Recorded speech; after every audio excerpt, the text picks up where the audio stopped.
Hi, good afternoon to all of you. So I welcome all of you at the platform of KSG to this marathon session meant for preliminary examination 2023. Clear?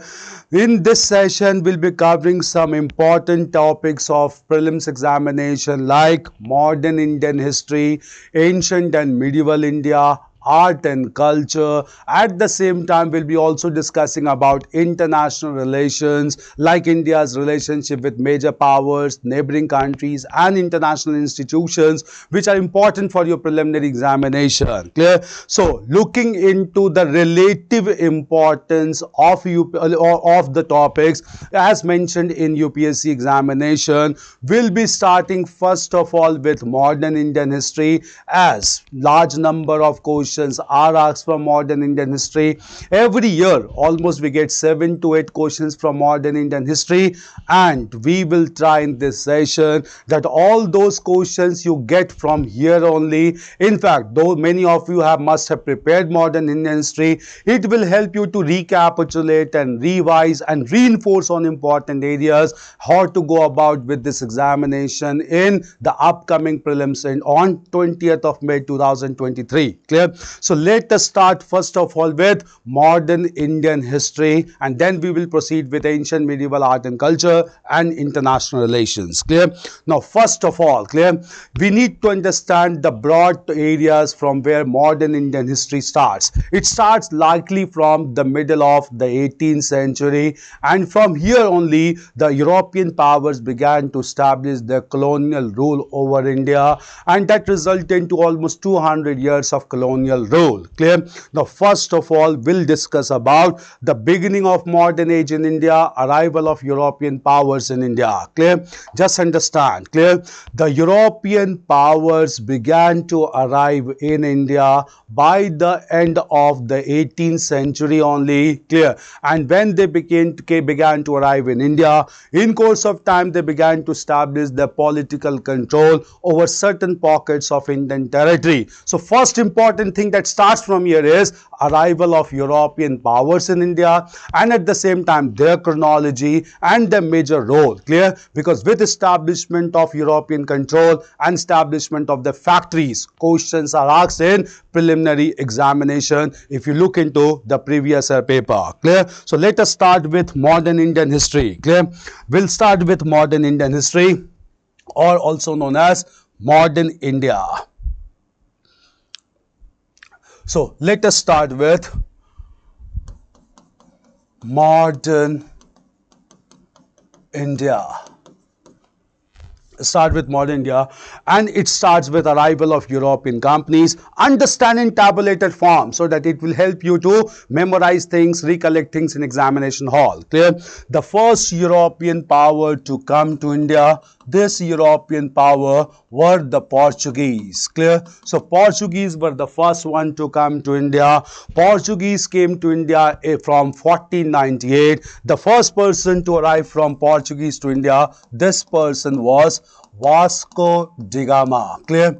He came to India in 1498, and when he came to India, he got settled down on the Malabar coast. Clear? He came to the region of Cochin. He got settled down on the Malabar coast. With the arrival of Vasco da Gama, several Portuguese started to arrive in India, and when Portuguese came to India, they started to establish their political control over the western coast of India. In course of time, the Portuguese governor named as Albuquerque, clear?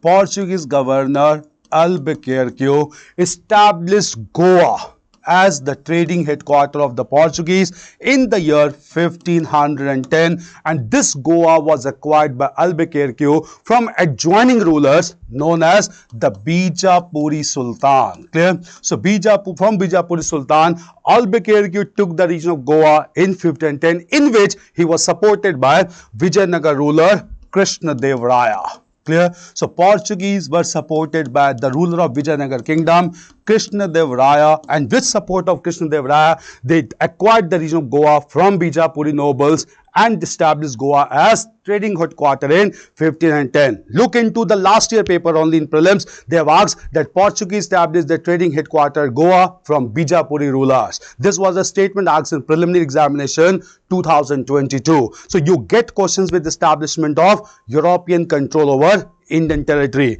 In this task, he was largely supported by Krishnadevaraya. It is also known that Albuquerque even asked the Portuguese to get married to large number of Indian women so as to have proper control over Indian territory. In course of time, Portuguese also established control over the regions of Daman and Diu, and these regions also came under the control of Portuguese in course of time. So all through the western coast of India, major areas were occupied by the Portuguese and they began to trade in India. Now something about Portuguese, clear.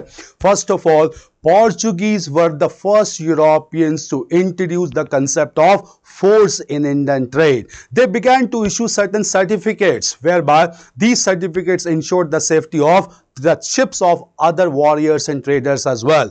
And these trade passes, these certificates issued by the Portuguese, they were known as cartas. Clear? So they began to issue cartas at this time, and with this cartas they began to acquire revenue, earn revenue from Indian ships. Those Indian powers who did not purchase cartas, their ships were plundered by the Portuguese. So a kind of force was introduced in the trade relationship. At the same time, clear? After cartas, Portuguese were known for even taking some radical measures, and Portuguese only assassinated the ruler of Gujarat who tried to stop Portuguese. This ruler of Gujarat was Bahadur Shah. Clear? So Portuguese assassinated Bahadur Shah, the ruler of Gujarat, who was contemporary of Humayun, the Mughal emperor. Clear? So he was the contemporary of Humayun. This kind of questions are asked, the contemporary rulers. So he was the contemporary of Humayun, and Bahadur Shah was defeated by or assassinated by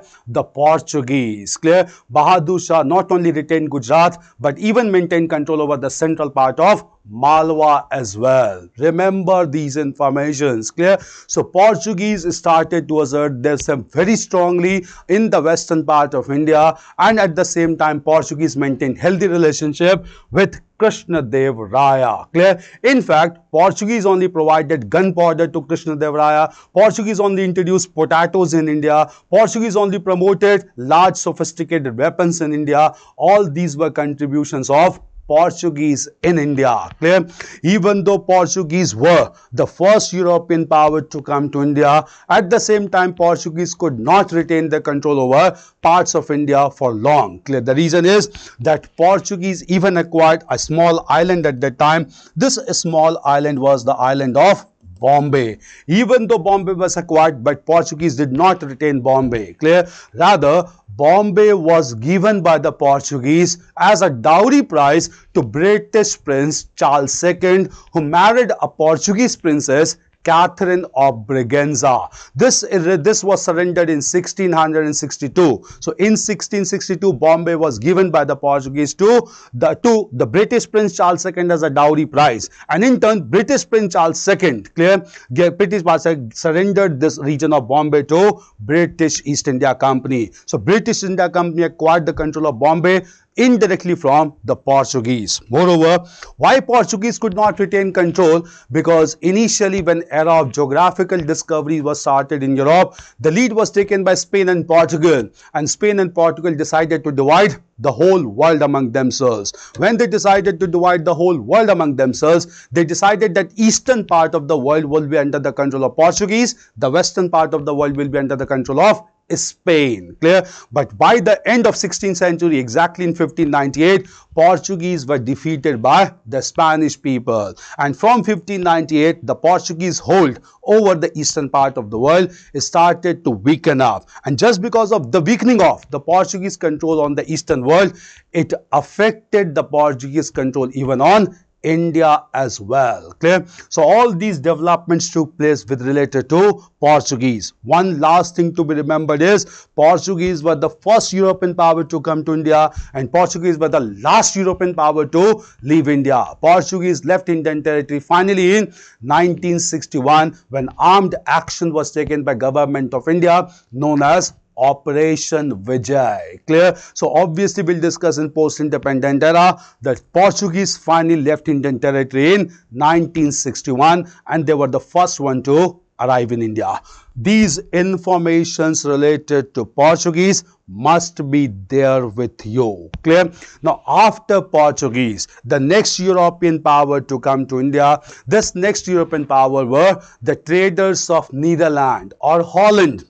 And these traders are normally known as the Dutch traders. Clear? The Dutch traders, when they came to India, they established a company in India known as the Dutch East India Company in 1602. Clear? So Dutch East India Company was established in 1602 and they began to trade from India. Clear? At the same time, in course of time, the Dutch realized that spices, which was the most valuable item procured from southern part of India, were more produced in the Southeast Asian regions of Java and Sumatra. Therefore, Dutch shifted to the islands of Java and Sumatra, that is modern Indonesia, and Dutch maintained colonial control over Indonesia almost for 250 years. Clear? So it was one of the longest colonial rule of European power on any one country in Asia, and that was Dutch colonialism over Indonesia for more than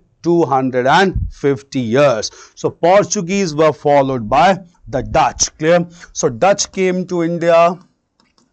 Dutch East India Company. Dutch East India Company was established in 1602. Clear? In course of time, they shifted to the islands of Java and Sumatra in Southeast Asia. They retained control over Java and Sumatra, known as modern Indonesia. Almost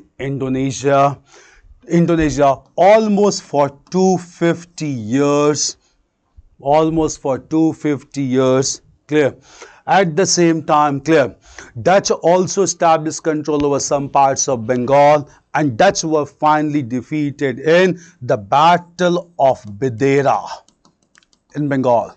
They were defeated in the Battle of Bidera in 1659, whereby Dutch winded up their business from India and began to focus more on Southeast Asian country of Indonesia. Clear? So final defeat of Dutch by the British in the Battle of Bidera in 1659. These information should be there with you related to Dutch. So after Portuguese, there were Dutch who came to India. Clear? Coming to another power after Dutch. Clear? Another power that came to India, this were basically the British traders. Large number of British traders started to come to India, and we'll discuss elaborately about their arrival in India. Clear? In order to trade with India, the capitalist class in Britain, they began to promote a group of private traders to trade with India. This group of private traders formed in London. This group was known as merchant adventurers.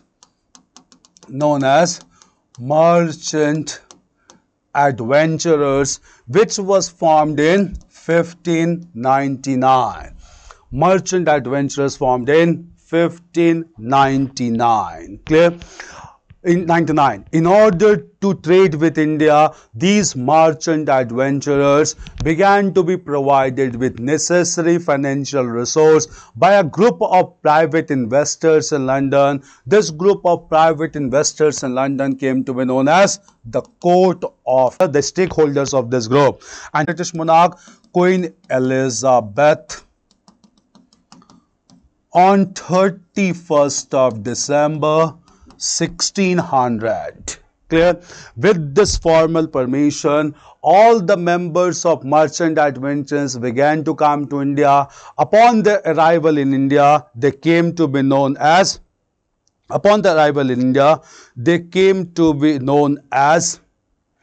as the British East India Company. Clear? British East India Company. British East India Company. Clear?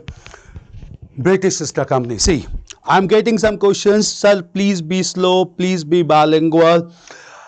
Okay, I'll be slow, no worry. But at the same time, since it's a marathon session and we need to cover several topics in this session, so anyway, I'll try to be slow, don't worry. Clear? At the same time, bilingual. Okay, fine. I'll be speaking some Hindi as well. Don't worry. Clear? Okay. So, coming to Queen Elizabeth, coming to India, British East India Company. Clear? British East India Company, upon their arrival in India, decided to establish factories in different parts of Indian territory. British अधिकारियों ने निर्णय लिया कि वो भारत में factory का निर्माण करेंगे. यदि फैक्ट्री अर्थ को समझेंगे तो the word factory basically means a place where some manufacturing activities are done, but here no manufacturing activities were to be done. Factories were to be established merely as the warehouses or the storehouses in India. Clear? So, in contrast to the literal meaning of the word factory, British East India Company used this term to indicate only storehouses or the warehouses. So, keep this in mind. The word factory in context of British East India Company must not be understood in its literal sense. In other words, factory शब्द का अर्थ यहां पर शाब्दिक तौर पर नहीं लिया जाना चाहिए, क्योंकि इस स्थान पर किसी प्रकार का उत्पादन कार्य नहीं किया जाना था. यह केवल एक गोदाम के तौर पर इसको विकसित किया जाना था और इसलिए इसका शब्द फैक्ट्री इस्तेमाल किया जाता है ब्रिटिश ईस्ट इंडिया कंपनी के द्वारा. Clear?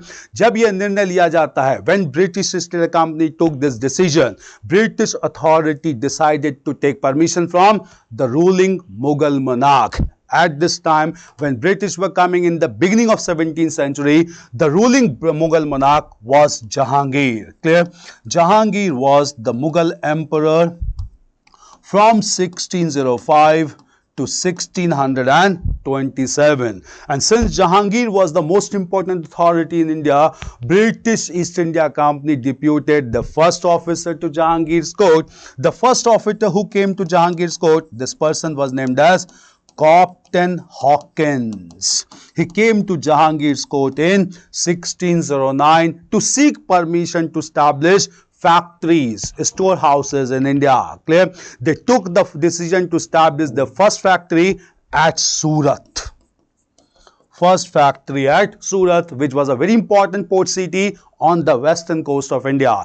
Initially, Jahangir did not give this permission. Clear? Because Jahangir was pressurized by Portuguese that such permission should not be given. But after some time, after some thought, due to repeated requests of British, Jahangir gave permission to British East India Company to establish factories in India. Clear? In order to reinforce the permission given by Jahangir, clear? Again, British East India Company deputed another officer to Jahangir's court, and this officer was Thomas Roe, who came to India in 1615. Clear? When Thomas Roe came to India in 1615, clear, the permission had already been given. It was reinforced at this time and factories began to be established in different parts of India. Now from here we get a question, do remember. Clear?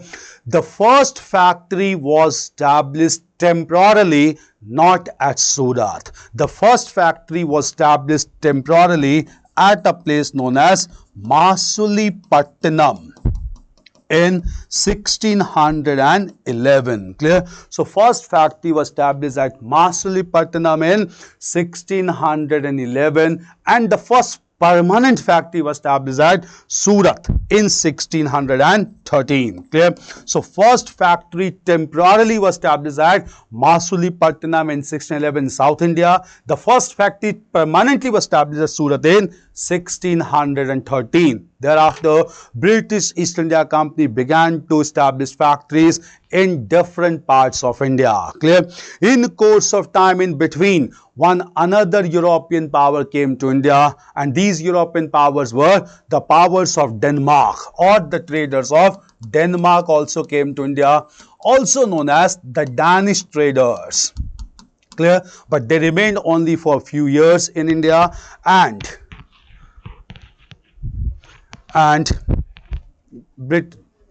clear? They remained in India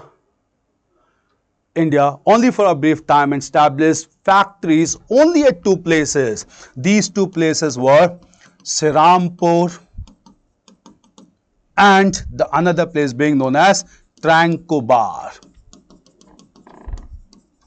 Clear? Serampore and Tranquebar. Clear? So at Serampore, after some time, they sold these regions and went back to European world. So Danish trade does not play important role, but if understanding chronology comes, first was Portuguese, second were the Dutch, third were British, fourth were Danes, and the fifth European power who came after this, the third European power comprised of the French traders in India. So we'll come to arrival of French traders in India. All these informations related to British initially is clear.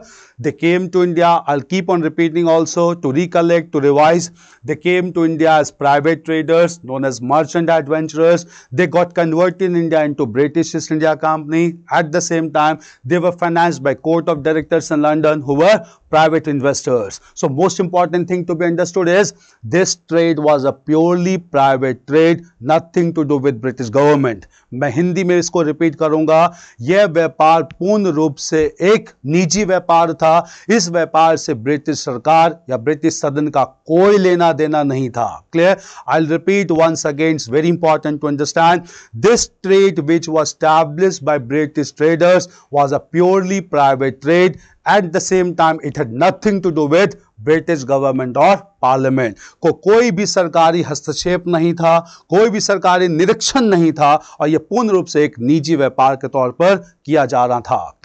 जब इस समय British सरकार, British व्यापारी भारत आते हैं तो वो factory के निर्माण का निर्णय लेते हैं. वो पहली फैक्ट्री अपनी सूरत में बनाना चाहते हैं. इस संदर्भ में वो एक अधिकारी को भेजते हैं जहांगीर के दरबार में. पहले अधिकारी थे captain Hawkins. He went there in 1609. Clear? And after this, after some discussion, Jahangir gave the permission, which were reinforced with the visit of another British officer, Thomas Roe, in 1615. And with this permission, British established their first factory temporarily, clear, at Masulipatanam in 1611, and the first permanent factory at Surat in 1613, and from here they began to trade. Meanwhile, other European power came. The traders from Denmark also came to India, known as Danish traders. They established only two factories at Srirampur in Bengal, Tranquebar in South India, but very soon they sold this region to British, went back to Europe. So they could not play major role in India.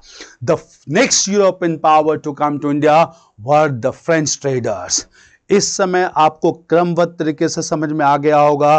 पहले Portuguese हैं, उसके बाद Dutch हैं, उसके बाद British हैं, उसके बाद डेनमार्क है, उसके बाद फ्रेंच ट्रेडर्स हैं. अब आएंगे फ्रेंच ट्रेडर्स पे. ठीक है. French east India company was established bye a British officer known as Colbert. British officer known as Colbert. Clear? And ये कंपनी जो बनती है, it was not a निजी company like British East India Company. French East India Company from the beginning was a pure government sponsored company. इस point को याद रखेंगे कि फ्रेंच ईस्ट इंडिया कंपनी और फ्रांसीसी ईस्ट इंडिया कंपनी एक सरकारी कंपनी के तौर पर स्थापित की जाती है, और ना कि ब्रिटिश इंडिया कंपनी जो पूर्ण रूप से एक निजी कंपनी होती है. अब फ्रेंच ईस्ट इंडिया कंपनी के निर्माण के साथ ही जब फ्रेंच व्यापारी भारत आते हैं तो French traders also decided to establish factories. They also established the first factory at Masulipatanam in 1664. They also established the first factory at Masulipatinam in 1664, followed by their second factory at Surat in 1668 on the same lines of British. तो आप याद रख सकते हैं इसे, जिस प्रकार से ब्रिटिश ने पहली फैक्ट्री मासूलीपट्टनम में बनाई, उसी प्रकार से फ्रांसिस ईस्ट इंडिया कंपनी ने भी अपनी पहली फैक्ट्री यहां पर सूरत में मासूलीपट्टनम में बनाई और उसके बाद उन्होंने दूसरी फैक्ट्री का निर्माण सूरत में किया.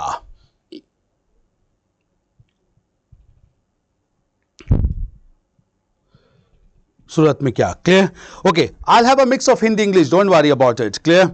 Okay, so Surat mein, the second factory was established at Surat. Now just understand, when France started to trade in India, British and French traders came at loggerheads against each other. The reason was that first of all we need to understand that Britain and France were arch rivals in European politics. Since Britain and France were arch rivals in European politics, their rivalry got indicated in India also, clear? So whenever Britain and France began to fight among themselves in Europe, the two respective companies began to fight in India also, and that resulted to three important wars between the two trading companies, and these wars are known as Anglo-French struggle. Since these wars were fought in the southern province of Carnatic, in modern history we call those wars as Carnatic Wars as well. So ये जो युद्ध हुए थे ये दक्षिण भारत के कर्नाटक में हुए थे, इस वजह से इसे हिंदी में और से कर्नाटिक युद्ध के नाम से भी जाना जाता है, इसे आंग्ल फ्रांसीसी युद्ध के नाम से भी जाना जाता है, और ये खासकर तब शुरू होते हैं जब ब्रिटेन और फ्रांस के बीच में युद्ध का प्रारंभ यूरोप में होता है. So whenever the two countries began to fight in Europe, the two respective companies began to fight in India, leading to three major wars known as the Carnatic Wars. You get questions from Carnatic Wars. We'll look into the Carnatic Wars first. Clear? Understand about the Carnatic Wars. Clear? So now we'll move on to another topic of modern history, that is the Carnatic Wars,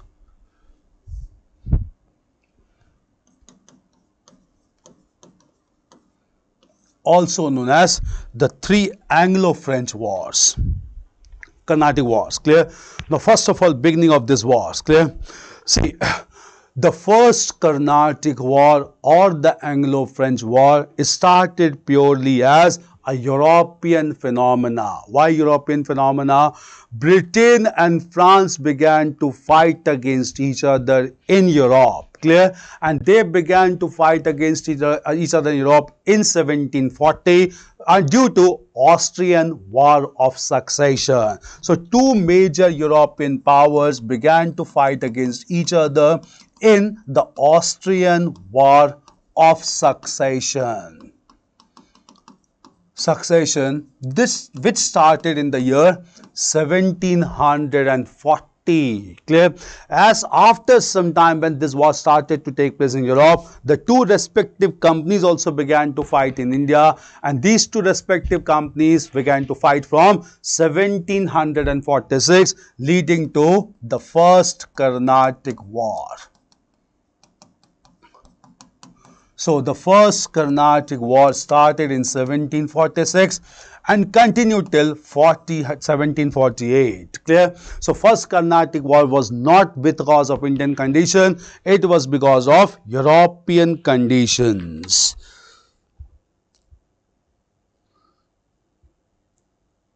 European condition.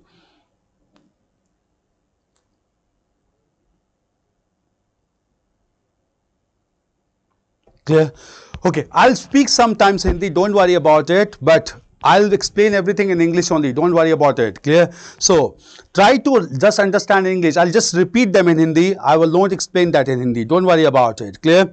So I'll be bilingual, but I'll be having 80 to 90% English, 10 to 15% English, Hindi, don't worry about it. Clear? So most of the session will be in English only. Is it fine? Clear? So first Carnatic War, clear? Right, this war, just understand, this war continued in India almost for 2 years, and the war came to an end in Europe by the Treaty of Aix-la-Chapelle. Treaty of Aix-la-Chapelle. And just with this treaty, when Britain and France stopped fighting in Europe, the two companies in India also stopped fighting in this country. Clear? So first, the Carnatic War was neither started because of India nor ended because of Indian condition. It was just the manifestation of European phenomena. Clear?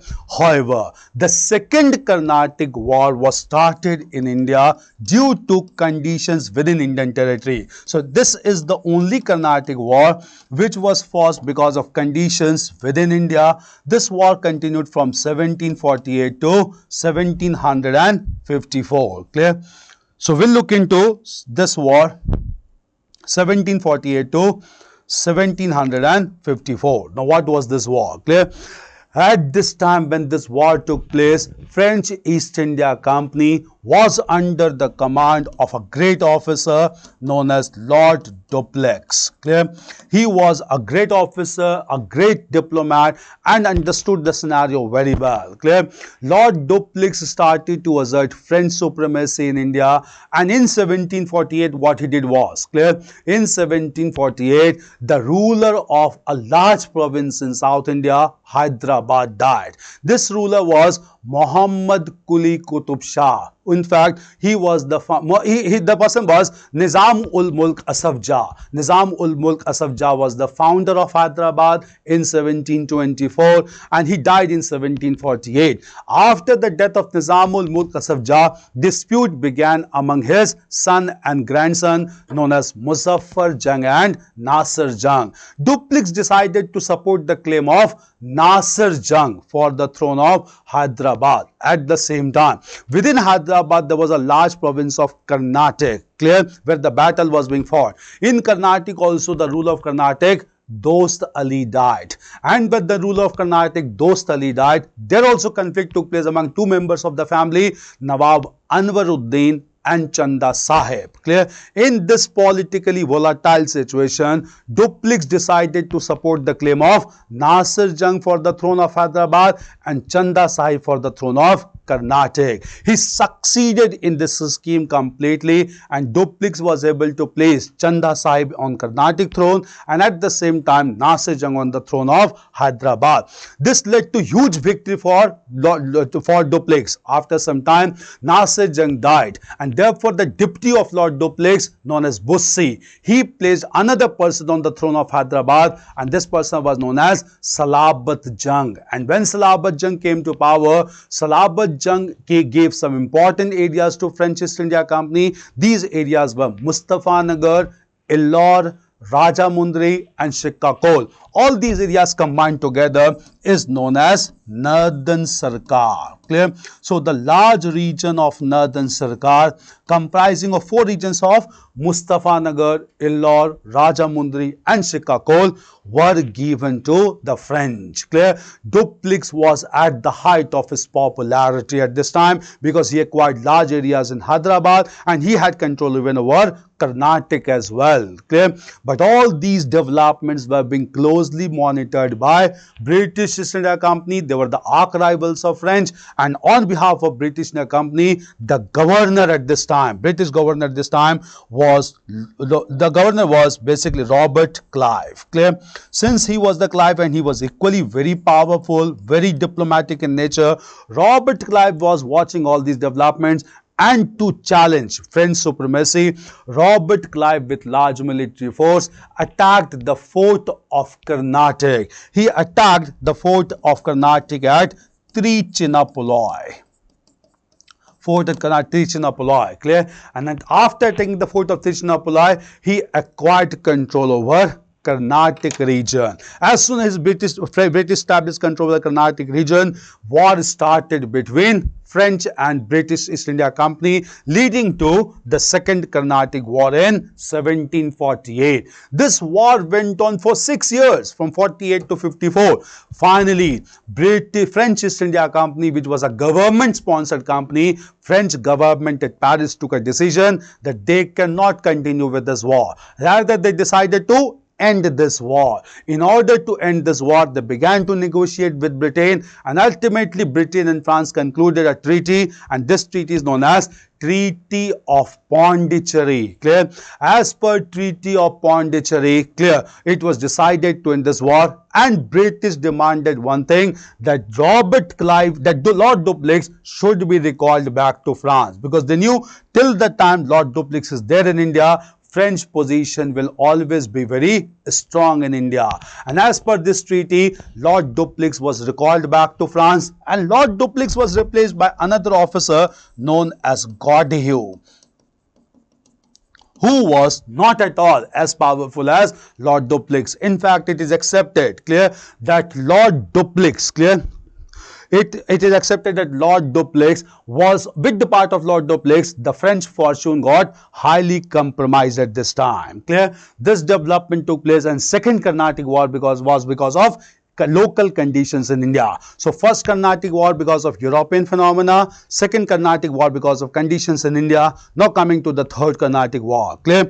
Britain and France were arch rivals in Europe, and Britain and France again began to fight in Europe, and this time Britain and France began to fight in Europe from 1756, and this war continued for 7 years, which is known as the 7 Years' War.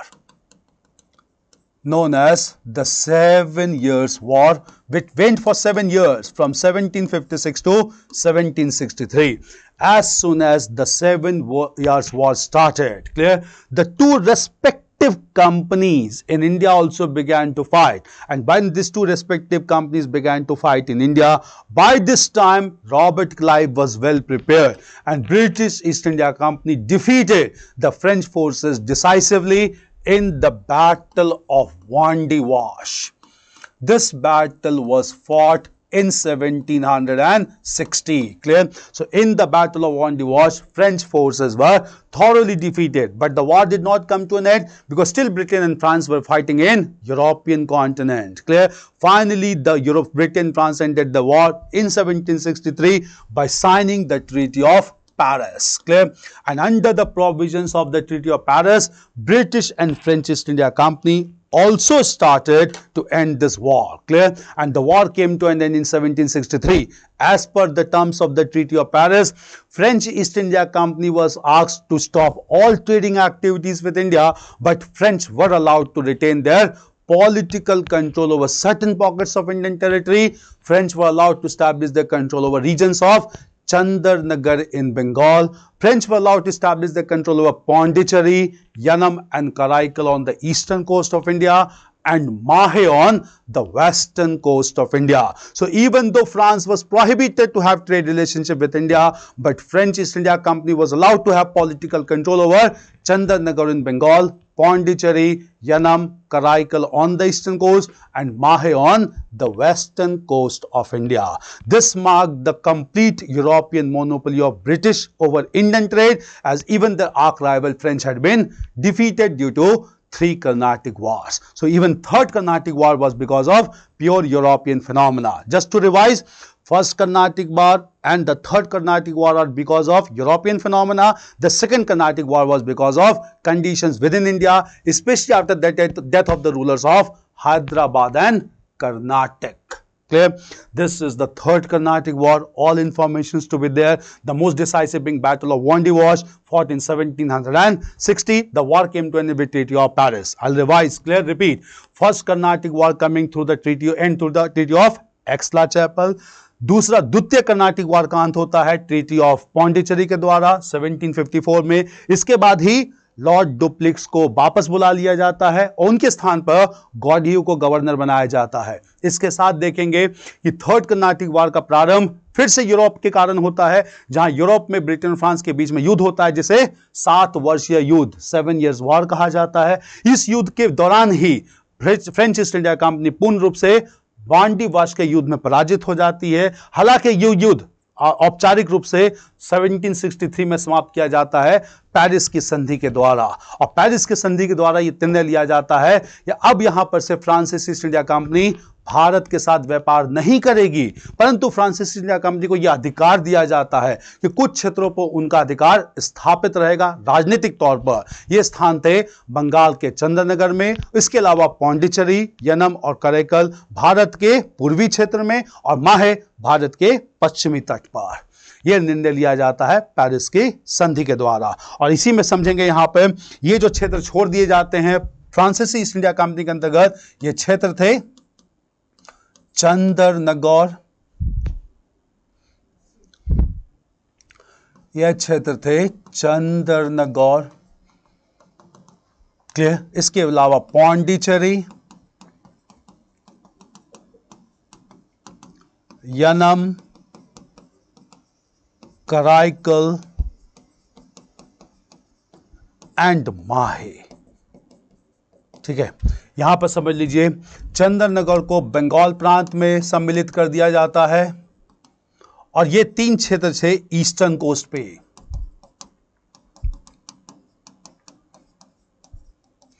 और माहे केवल ये क्षेत्र है western coast पे। Clear. और इन चारों क्षेत्रों को मिलाकर बाद में यूनियन टेरिटरी ऑफ पौंडीचेरी बनाया जाता है, जिसे अभी हम पोंडिचेरी कहते हैं। सो union territory of Pondicherry includes Pondicherry, Yanam, Karaikal and माहे। Clear. This was after Treaty of Paris signed in 1763. Clear, related to French East India Company, 3 Carnatic Wars. Clear.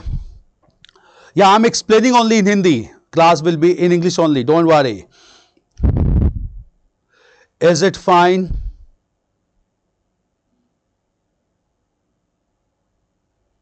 Okay, for Malda town, great. Okay, fine.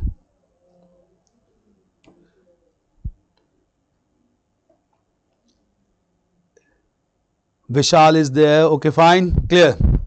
So, all these were related to French. Now, coming to at the same time British India Company. After defeating French, British East India Company retained its control over large parts of Indian territory, established its European monopoly over India. Now it is very clear all the companies and the rivals in India. So first is Portuguese, then Dutch, then British, then Danes, then French. Is it fine? Arrival of European companies. 3 Carnatic Wars has been done. British East India Company by the middle of the 18th century realized that feeling of nationalism is not there in India, and therefore British East India Company decided to establish political control over strategic provinces of India, and therefore it marks the policy of British political expansion in India. Clear? So first of all, we'll discuss political and territorial expansion of British East India Company over India after they eliminated the European rivals from Indian territory. Clear? The first province to be annexed by British in India was the eastern province of Bengal, which even included the provinces of Bihar and Odisha. Clear? So first of all, we'll discuss about the conquest of Bengal province. Clear? So let us look into the history of Bengal province. Clear? Understand chronologically, you get questions from all these political conquests. Clear? Province of Bengal became prominent under the rule of a Mughal governor, Rashid Khan. Clear? He became the governor of Bengal in 1700, remained on this post till 1727. Since he became governor in 1700, after the death of Mughal Emperor Aurangzeb in 1707, Rashid Khan began to rule independently over Bengal, that even included the provinces of Bihar and Odisha. For prelims, chronology of rulers is important. Clear? Rashid Khan, clear, was followed by another ruler known as Sujauddin. Sujauddin ruled from 1727 till 1739. Sujauddin was followed by another ruler known as Sarfaraz Khan. He could rule only for 1 year, less than 1 year in fact, 1739 to 40, and Sarfaraz Khan was assassinated by a powerful ruler, Ali Vardi Khan, who remained as ruler from 1740 to 1756. In 1756, Ali Vardi Khan was replaced by the Nawab of Bengal known as Siraj-ud-Daulah. He ruled from 1756 to 1757. Now we'll discuss about his reign. Clear? Siraj-ud-Daulah. This is the chronology of rulers. Prelims you need to understand. You have to maintain this order. Clear? Now at the same time, when Siraj-ud-Daulah came to rule in 1756, by this time, Bengal was very important for maritime trade. Both British and French were trying to establish their control over Bengal, and British East India Company by this time has acquired 3 villages in Bengal known as Calcutta, Govindpur and Sutnati, and combining together all these villages, they established the modern city of Calcutta. Clear? Right now, the present city of Calcutta has been renamed as Kolkata on the basis of this name, that is Calcutta. Clear? City of Calcutta was established, and at Calcutta, British began to construct a fort. This fort is known as Fort St. William. Fort St. William. Clear? At the same time, France also wanted to have control of Bengal, and France began to construct their fort at Chandarnagar. Siraj-ud-Daulah came to power when all these developments were going on. Siraj-ud-Daulah asked both British and French to stop their construction work in Bengal. Clear? He had his capital at Murshidabad. Clear? The demand of Siraj-ud-Daulah was accepted by French. They stopped their construction work, but British went on with their construction work. Since British went on with the construction work, Siraj-ud-Daulah decided to take a radical action, and therefore Siraj-ud-Daulah led a surprise attack on British forces on 20th of June 1756. Clear? In this, British forces were defeated, and Siraj-ud-Daulah handed over the charge of Calcutta to a leading trader, and this trader and officer of Bengal was named as Manik Chand. Clear? So Manik Chand was declared to be officer in charge of Calcutta by Siraj-ud-Daulah, and thereafter he returned back to his capital city of Murshidabad. But here an important controversy took place. It is claimed largely by British historians that Siraj-ud-Daulah arrested 146 British soldiers. They were placed in a small room, and due to suffocation, out of 146 members, only 23 of them survived, and this incident has been projected by British as the Black Hole Incident, also known as the Black Hole Tragedy. Clear?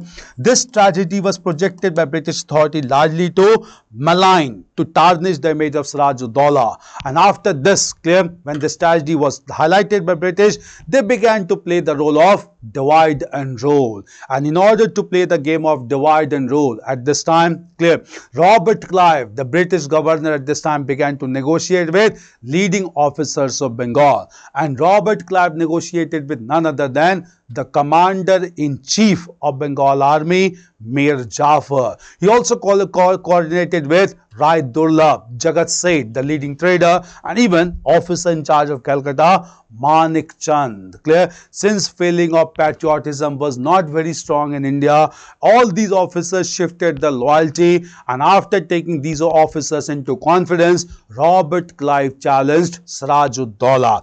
This battle between Siraj-ud-Daulah and British forces took place on 23rd of June 1757 in the battlefield of Plassey.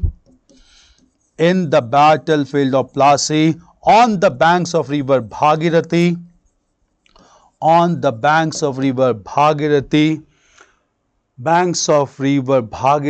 near Murshidabad, the capital of Bengal Nawab.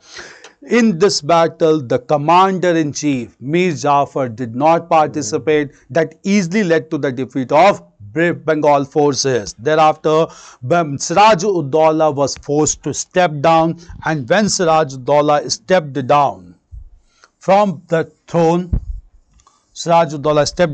throne, British appointed Mir Jafar to be the next Nawab of Bengal from 1757 till 1760. Clear?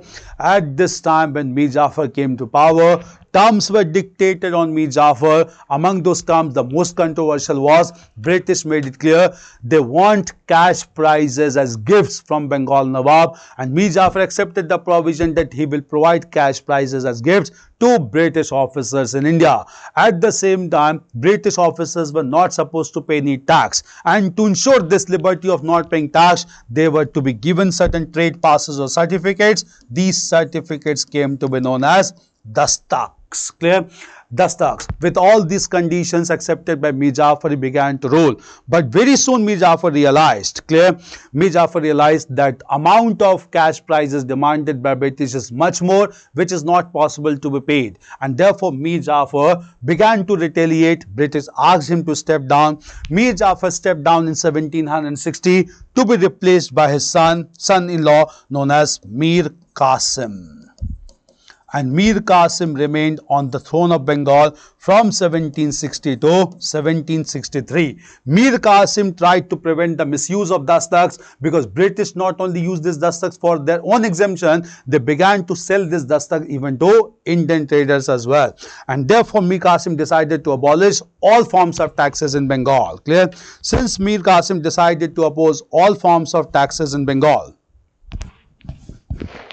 all forms of taxes in Bengal,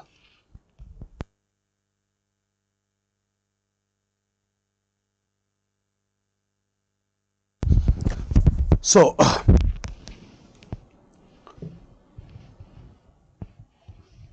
clear? So dastaks. So Mir Kazim wanted to prevent the misuse of dastaks, and thereafter Mir Kazim was forced to step down. Mir Kazim stepped down in 1763, but Mir Kazim decided to take revenge from British, and thereafter Mir Kazim made an alliance with Mughal Emperor Shah Alam II and the ruler of Awadh Shujauddaulah, and the three powers clashed against British forces in the battlefield of Buxar. Clear? That in the battlefield of Buxar. In this battle of Buxar, clear, fought by between the British and three Indian powers. In this battle of Buxar, Indian forces were defeated by a British officer known as Major Hector Munro. Major Hector Munro. Clear? And after defeating Indian powers, British authority imposed humiliating treaties on Shah Alam II, whereby Mughal Emperor Shah Alam II granted Diwani rights to British East India Company over Bengal, Bihar and Odisha. And at the same time, it was also made clear that Mughal Emperor will be shifted from Red Fort at Delhi to Red Fort at Allahabad, where Mughal Emperor will remain merely as the pensioner of British East India Company. Clear? At the same time, Treaty of Allahabad was imposed on Shujauddaulah, whereby he was supposed to surrender the fort of Allahabad for Mughal Emperor, and he was to pay 50 million rupees as war indemnity to the British. It was a big loss at this point of time. Clear? And moreover, British deputed its military forces in the capital of Awadh, and that marked the beginning of a system known as Subsidiary Alliance, which was formalized later on by Lord Wellesley in India. But genesis of Subsidiary Alliance can be traced back to the development that took place in Awadh, where British residents and officers began to be posted in the capital city of Awadh by this time. Clear? All these developments took place, and meanwhile, after Battle of Buxar, British authority again appointed Mir Jafar as Nawab of Bengal for second time. He remained as Bengal Nawab from 1763 to 1765. Clear? In 1765, Mir Jafar died, and he was succeeded by his son named as Najm-ud-Dawla. And Najm-ud-Dawla remained as Nawab of Bengal from 1765 till 1772. By this time, when Najm-ud-Dawla began to rule, British were exploiting the resources of Bengal without any care. In fact, British emerged to be the real masters of Bengal, and Bengal Nawab was just the formal head. This kind of arrangement whereby two authorities began to rule over same province simultaneously, this arrangement is known as dual government in Bengal. So dual government existed in Bengal from 1765 to 1772. And in this phase of dual government only, British went on exploiting the resources of Bengal. We'll come to Substantive Alliance, clear? Okay, began to dominate over Bengal, clear? And at this time, Bengal faced a severe famine. In 1770, this famine, or Akal, it is known, clear? This famine claimed as many as 1/3 lives in the province of Bengal. Since 1/3 people got washed away in this famine, British East India Company needed some resources to deal with this calamity, and British East India Company applied for loan assistance from British government or British Parliament. And till this time it was a pure private trade, but no British authority got right to look after this private trade. British Parliament and British government decided to regulate this private trade in India, and to regulate this trade, British Parliament enacted the first regulating act known as the Regulating Act of 1773. And while deciding the provisions of Regulating Act only, British abolished the dual government in Bengal that even ended the rule of Najm-ud-Dawla. So finally the rule of Bengal Nawab came to an end in 1772, that started way back in 1700. Clear? This resulted into the end of the rule of Bengal Nawabs by the second half of 18th century, and British Parliament began to regulate the affairs of this private company along with Court of Directors in London through Regulating Act of 1773. We'll come to the provisions of Regulating Act of 1773. Is this clear? This chronology is clear of Bengal Nawab, conquest of Bengal. Okay, now apart from Bengal, another major province was the province of Marathas in western part of India. But before we go on to discuss about Marathas, here only we'll discuss about the first regulating act or first act enacted by British Parliament known as Regulating Act. Do remember, in prelims every year, you get questions on the Governor Generals or on these legislations. So do remember these legislations properly, all the provisions of this legislation, the context of enactment, and even the implication as well. This is a very important topic for preliminary examination. So first major thing, clear? The British Parliament enacted the first major act, and this act is known as the Regulating Act of 1773.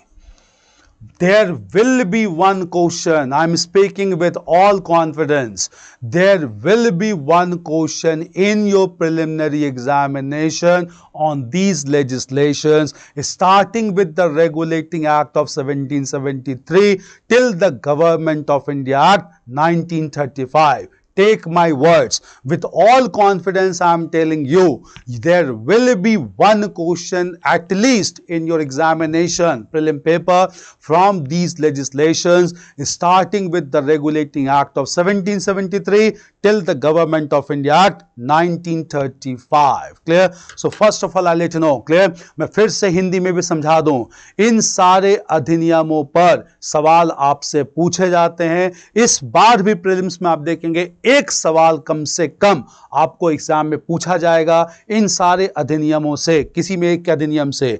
ये अधिनियम प्रारंभ होते हैं regulating अधिनियम से और ये सबसे समाप्त होते हैं भारत सरकार अधिनियम 1935 के साथ। Clear? Even though Indian Independence Act 1947 was also passed, but we don't get questions largely from that act, but from these acts you are bound to get one question. That is, I am saying you with full confidence. There are certain topics from where you will get questions, and in course of our discussion I'll be hinting on all those areas, and do remember these areas and go with the full preparation of these areas. There will be question. Clear? I'm telling you with full confidence. Clear? So if question has to be there modern history, one question has to be there from this legislations. Do understand the provisions first of all. Clear? Under the provisions of the Regulating Act of 1773, to understand the provision, to understand the purpose was to regulate, as the name suggests, of British India Company and affairs of Court of Directors in London. under the provisions of the Regulating Act of 1773, a special officer was to be appointed to look after the administration of Bengal, and this officer was to be designated as the Governor General of Bengal. Clear? So this officer was to be designated as Governor General of Bengal. Clear? At the same time, clear, even though this provision was made under this act, this Governor General could be appointed only by Court of Directors in London. Why? Still it was a joint stock company, private company, and the owner of this company were Court of Directors in London. So real power to appoint Court of Governor General was with Court of Directors in London. Clear? Moreover, at the same time, when Governor General was to be appointed, this Governor General was to be assisted by 4 other members. So 4 councillors were to be there to appoint or to support this Governor General, and this whole body comprising of Governor General and 4 councillors. This whole body, clear, was known as Governor General's Executive Council. So it was known as Governor General's Executive Council. Clear?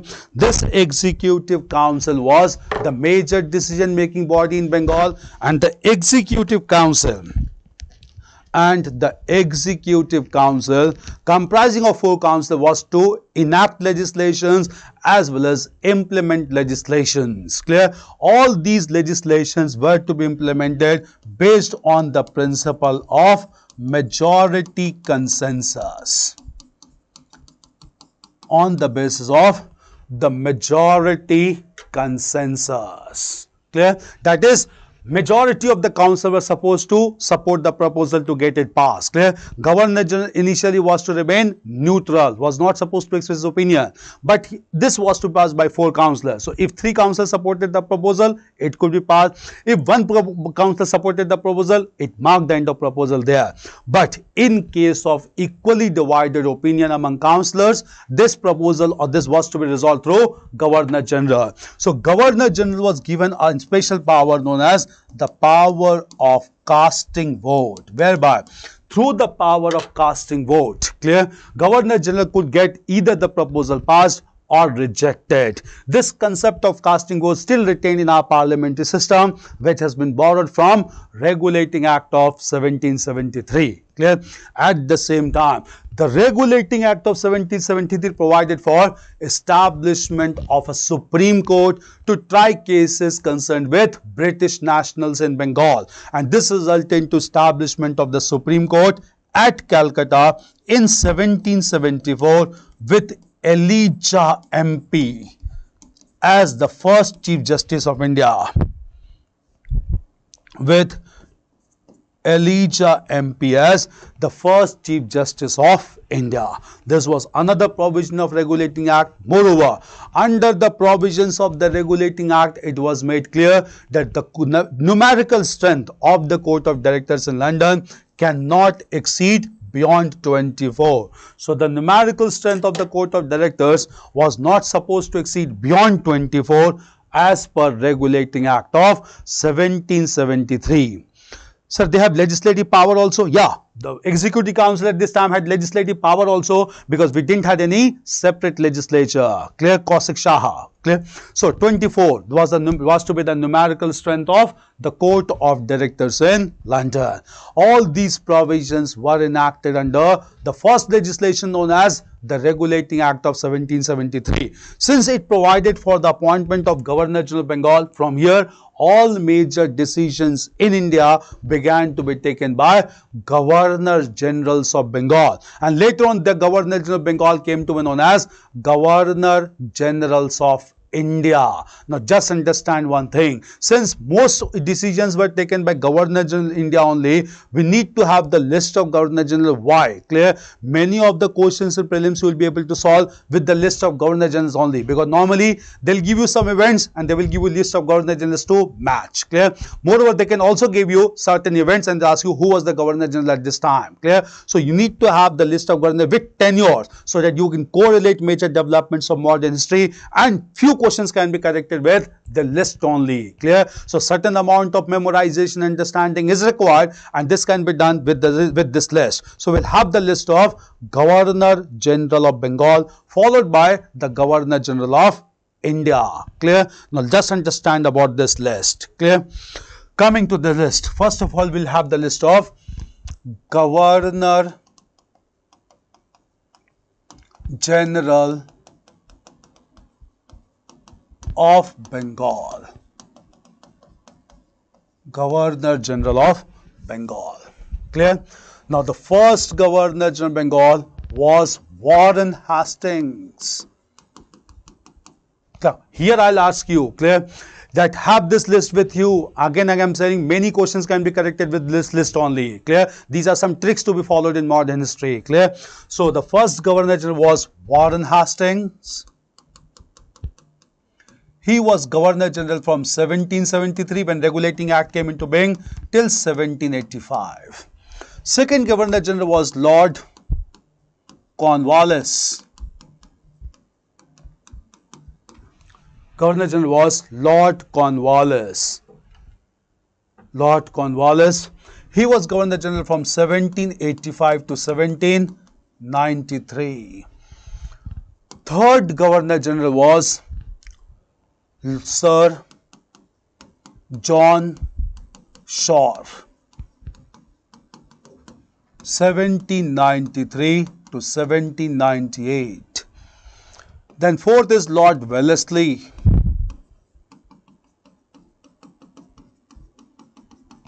1798 to 1805. Then fifth is George Barlow.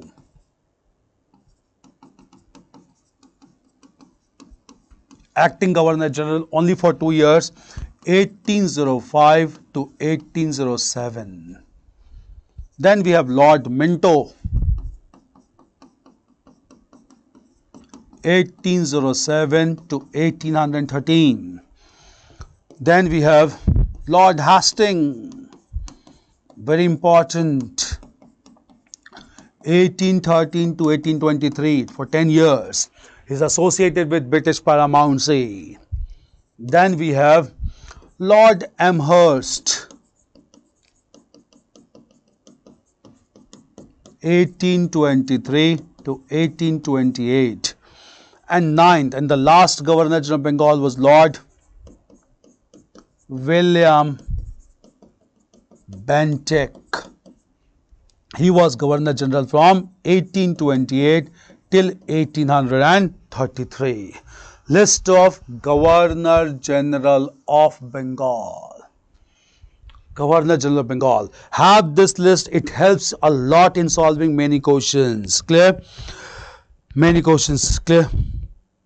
What was 24 that you wrote on board? 24 indicated that numerical strength of Court of Directors in London. Court of Directors could not extend beyond 24. Swati.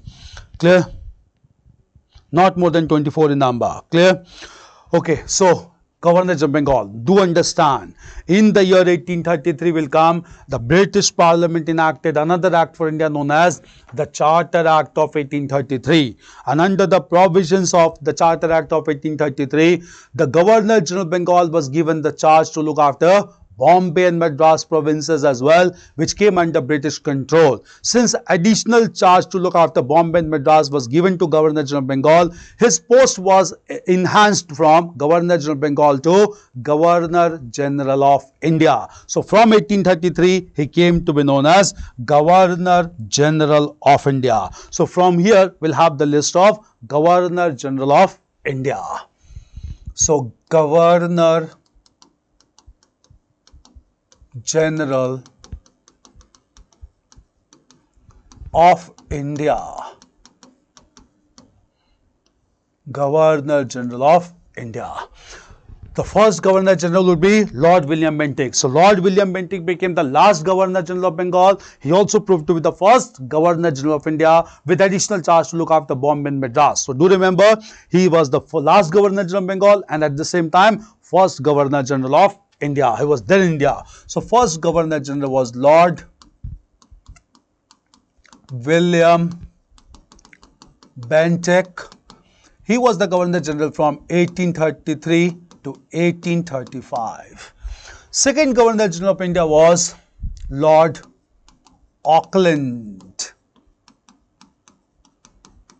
He was the Governor General from 1835 to 1842. Then the third Governor General was Lord Ellenborough. Lord Ellenborough. He was the Governor General from 1842 to 1844, only for 2 years. Played very important role in conquering or annexing Sant in India. Lord Ellenborough. Then we have Lord Hardinge, 1844 to 1848. Fifth one was Lord Dalhousie, 1848 to 1856. And the last was Lord Canning. Lord Canning from 1856 to 1858. Lord Canning. Clear? Many questions can be corrected with this list only. Tenure, Lord Canning. Clear? Second Governor General of India was Metcalfe. Second Governor General of India was Metcalfe. Metcalfe was in 1835. Clear? 1835 only for few months. Clear? So Lord Metcalfe was an acting Governor General. Yeah. Lord Metcalfe came after Lord William Bentinck in 1835, also known as Liberator of Indian Press. Clear? He remained only for few months, but not counted as a pure Governor General because he was only for few months as acting Governor General, Lord Metcalfe. And Lord Metcalfe was immediately replaced by Lord Auckland, 1835 to 1848. Clear? So Lord Metcalfe, clear? Prabhat and Ragna, clear? Just make it clear, Charles Metcalfe was only as an acting Governor General only for a few months, but in real sense, William Bentinck was replaced by Lord Auckland, who remained for 7 years, 35 to 42. It's clear? Have this list with you. Now understand here, when Lord Canning was Governor General of India at this time only, clear, a mighty revolt broke out throughout northern and central part of India, which is known as the Revolt of 1857. Since mighty revolt took place in 1857, British parliamentarians sitting back in London had this opportunity to declare that British East India Company has lost all legitimacy to rule over India, and therefore they finally decided to end the rule of British India Company and to allow British India Company only to trade with India. So British East India Company was not abolished, but all its political and administrative powers were taken away, and British India Company was allowed to stay only as commercial entity. And thereafter, British Crown took responsibility to look after Indian affairs. And since British Crown took this responsibility to look after Indian affairs, clear? At this time, British Parliament enacted a comprehensive legislation for India known as the Government of India Act 1858, which is also known as Act for Better Administration in India. We'll come to all those legislations as well, but first of all, this list becomes important for your prelims examination. Is it clear? Question, Kaushik Shah. Is it necessary to remember the duration here also, sir? See again, clear? Duration you don't have to memorize here, clear? But keep on revising. The reason why, even though years may not be asked, but they will ask you something on the one side and something on the list of Governor General. To correlate, you can easily deduct some lines by having this broad chronology. So dates may not be asked, but when you know the major dates of chronology, you will be able to identify, or you can be able to deduct many options there. You can correlate that this Governor General cannot be there at the time. So deductions will allow you to solve many questions in modern history. That is the point of having this list with you. Clear? It's fine. Okay, clear. So Queen Proclamation, we'll come to that. Don't worry about it. 1858. This list. No. After the conquest of Bengal, the next major province which proved to be challenging for British East India Company towards political annexation in India, this next major province was the province of Marathas. Clear? Marathas ruled over the western and central part of India. Clear? The large Maratha kingdom had been established by Shivaji, who was contemporary of Aurangzeb in medieval India. Even after the death of Shivaji, the large Maratha kingdom continued to work, but in course of time the power got transferred from Marathas to the Brahmins in Western India known as the Peshwas. Clear? And in modern history, Peshwas began to dominate the political scene. Clear?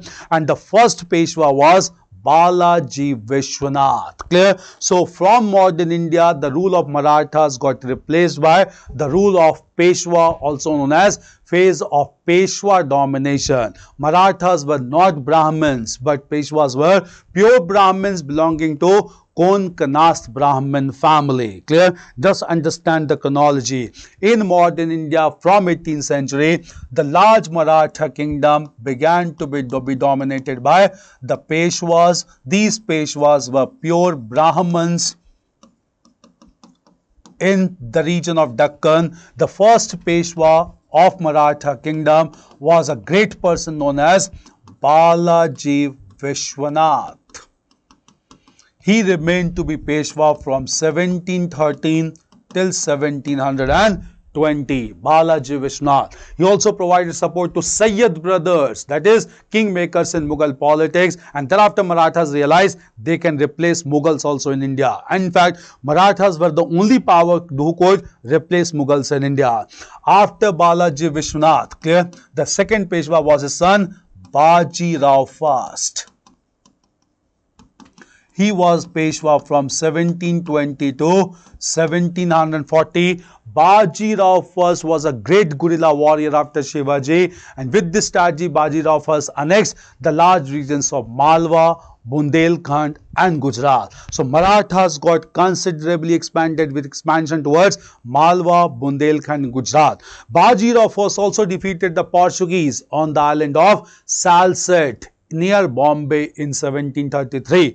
Baji Rao first was a great diplomatic leader who reconciled the Maratha ruler Sahu with his aunt Tarabai, and thereafter through the Treaty of Varna, Tarabai accepted Sahu as the legitimate ruler of Maratha kingdom, and just with this only Sahu began to rule over Maratha kingdom, formally effective powers coming under Baji Rao first. Clear?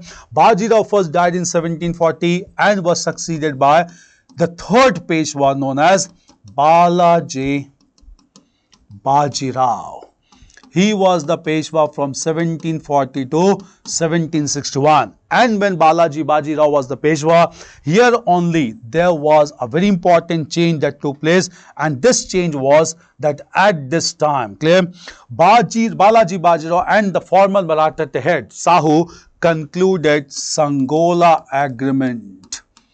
This Sangola Agreement was concluded exactly in the year 1750, whereby Peshwa became not only the real head but effective and formal head of Maratha kingdom. With this change, Balaji Baji Rao decided to expand beyond Gujarat in the northwestern part of India, and Balaji Baji Rao deposed the representative of a great warrior of Iran known as Ahmad Shah Abdali. Since representative of Ahmad Shah Abdali was defeated in the northwestern part of India, Abdali took it as a challenge, and therefore Ahmad Shah Abdali came with large Iranian force to northwestern part of India. That led to a decisive battle between Ahmad Shah Abdali and the Marathas in the battlefield of Panipat, which is known as the Third Battle of Panipat. In this Third Battle of Panipat, large Maratha forces proceeded under the formal command of the son of Balaji Baji Rao. This son of Balaji Baji Rao was known as Vishwas Rao. And there was another cousin brother who went to fight in this war, and this person was known as Sadashiv Rao Bhau. Sadashiv Rao Bhau. Clear? In this battle, Marathas were defeated, and both Vishwas Rao and Sadashiv Rao Bhau died in the battlefield. Clear? It was a big setback for Balaji Baji Rao, and Balaji Baji Rao also died in the year 1761. When Balaji Baji Rao died in 1761, he was succeeded by another Peshwa or another member of his family, and this Peshwa was Madhav Rao. So Madhav Rao became the Peshwa in 1761. He remained as on this post till 1772, because elder son Vishwas Rao already died in the battlefield of Panipat. Clear? Even Ahmad Shah Abdali did not stay back in India thereafter. He returned back to Iran and a great political vacuum got created in northern and western part of India. Clear? Madhav Rao, when he came to power, he brought back Mughal Emperor Shah Alam II from Allahabad to Delhi. We had discussed after Battle of Buxar, Shah Alam II was transferred from Delhi to Allahabad, where he became the pensioner of British East India Company. But Madhav Rao brought back Shah Alam II from Allahabad to Delhi just to create a buffer zone between the forces of Ahmad Shah Abdali and the Marathas on the other hand. Ahmad Shah Alam II came to Delhi once again under Madhav Rao. And after bringing this change in 1771, just after a few months, Madhav Rao died in the year 1772. When Madhav Rao died, political confusion took place in Maratha kingdom because Madhav Rao did not have any son to survive. Since Madhav Rao died without leaving a natural successor to alive, conflict took place among the members of two families. Clear? These members were Narayan Rao,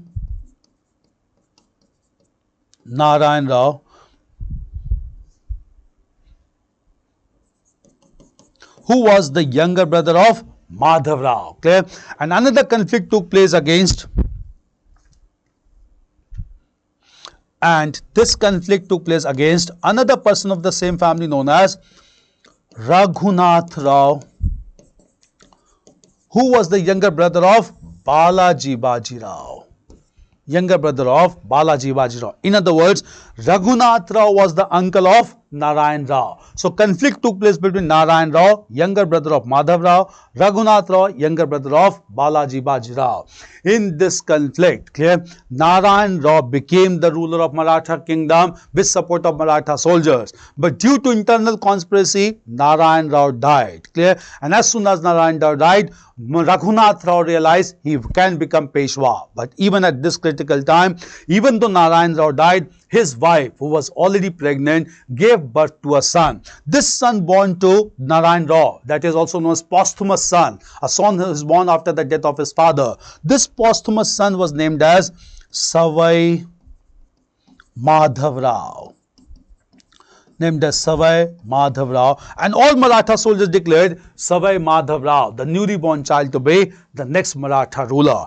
It was highly frustrating for Raghunath Rao, and to acquire power or gaddi, Raghunath Rao went to the British and concluded a secret treaty with the British known as Treaty of Surat. And as per the provisions of the Treaty of Surat, Raghunath Rao invited British to attack Maratha kingdom, and this resulted into First Anglo-Maratha War. So we have three Anglo-Maratha wars in modern history that ultimately led to the defeat of Maratha kingdom. And from here onwards, we'll keep on understanding or correlating the rule of different governor generals. Clear? Now just understand, the background is clear of three Carnatic wars.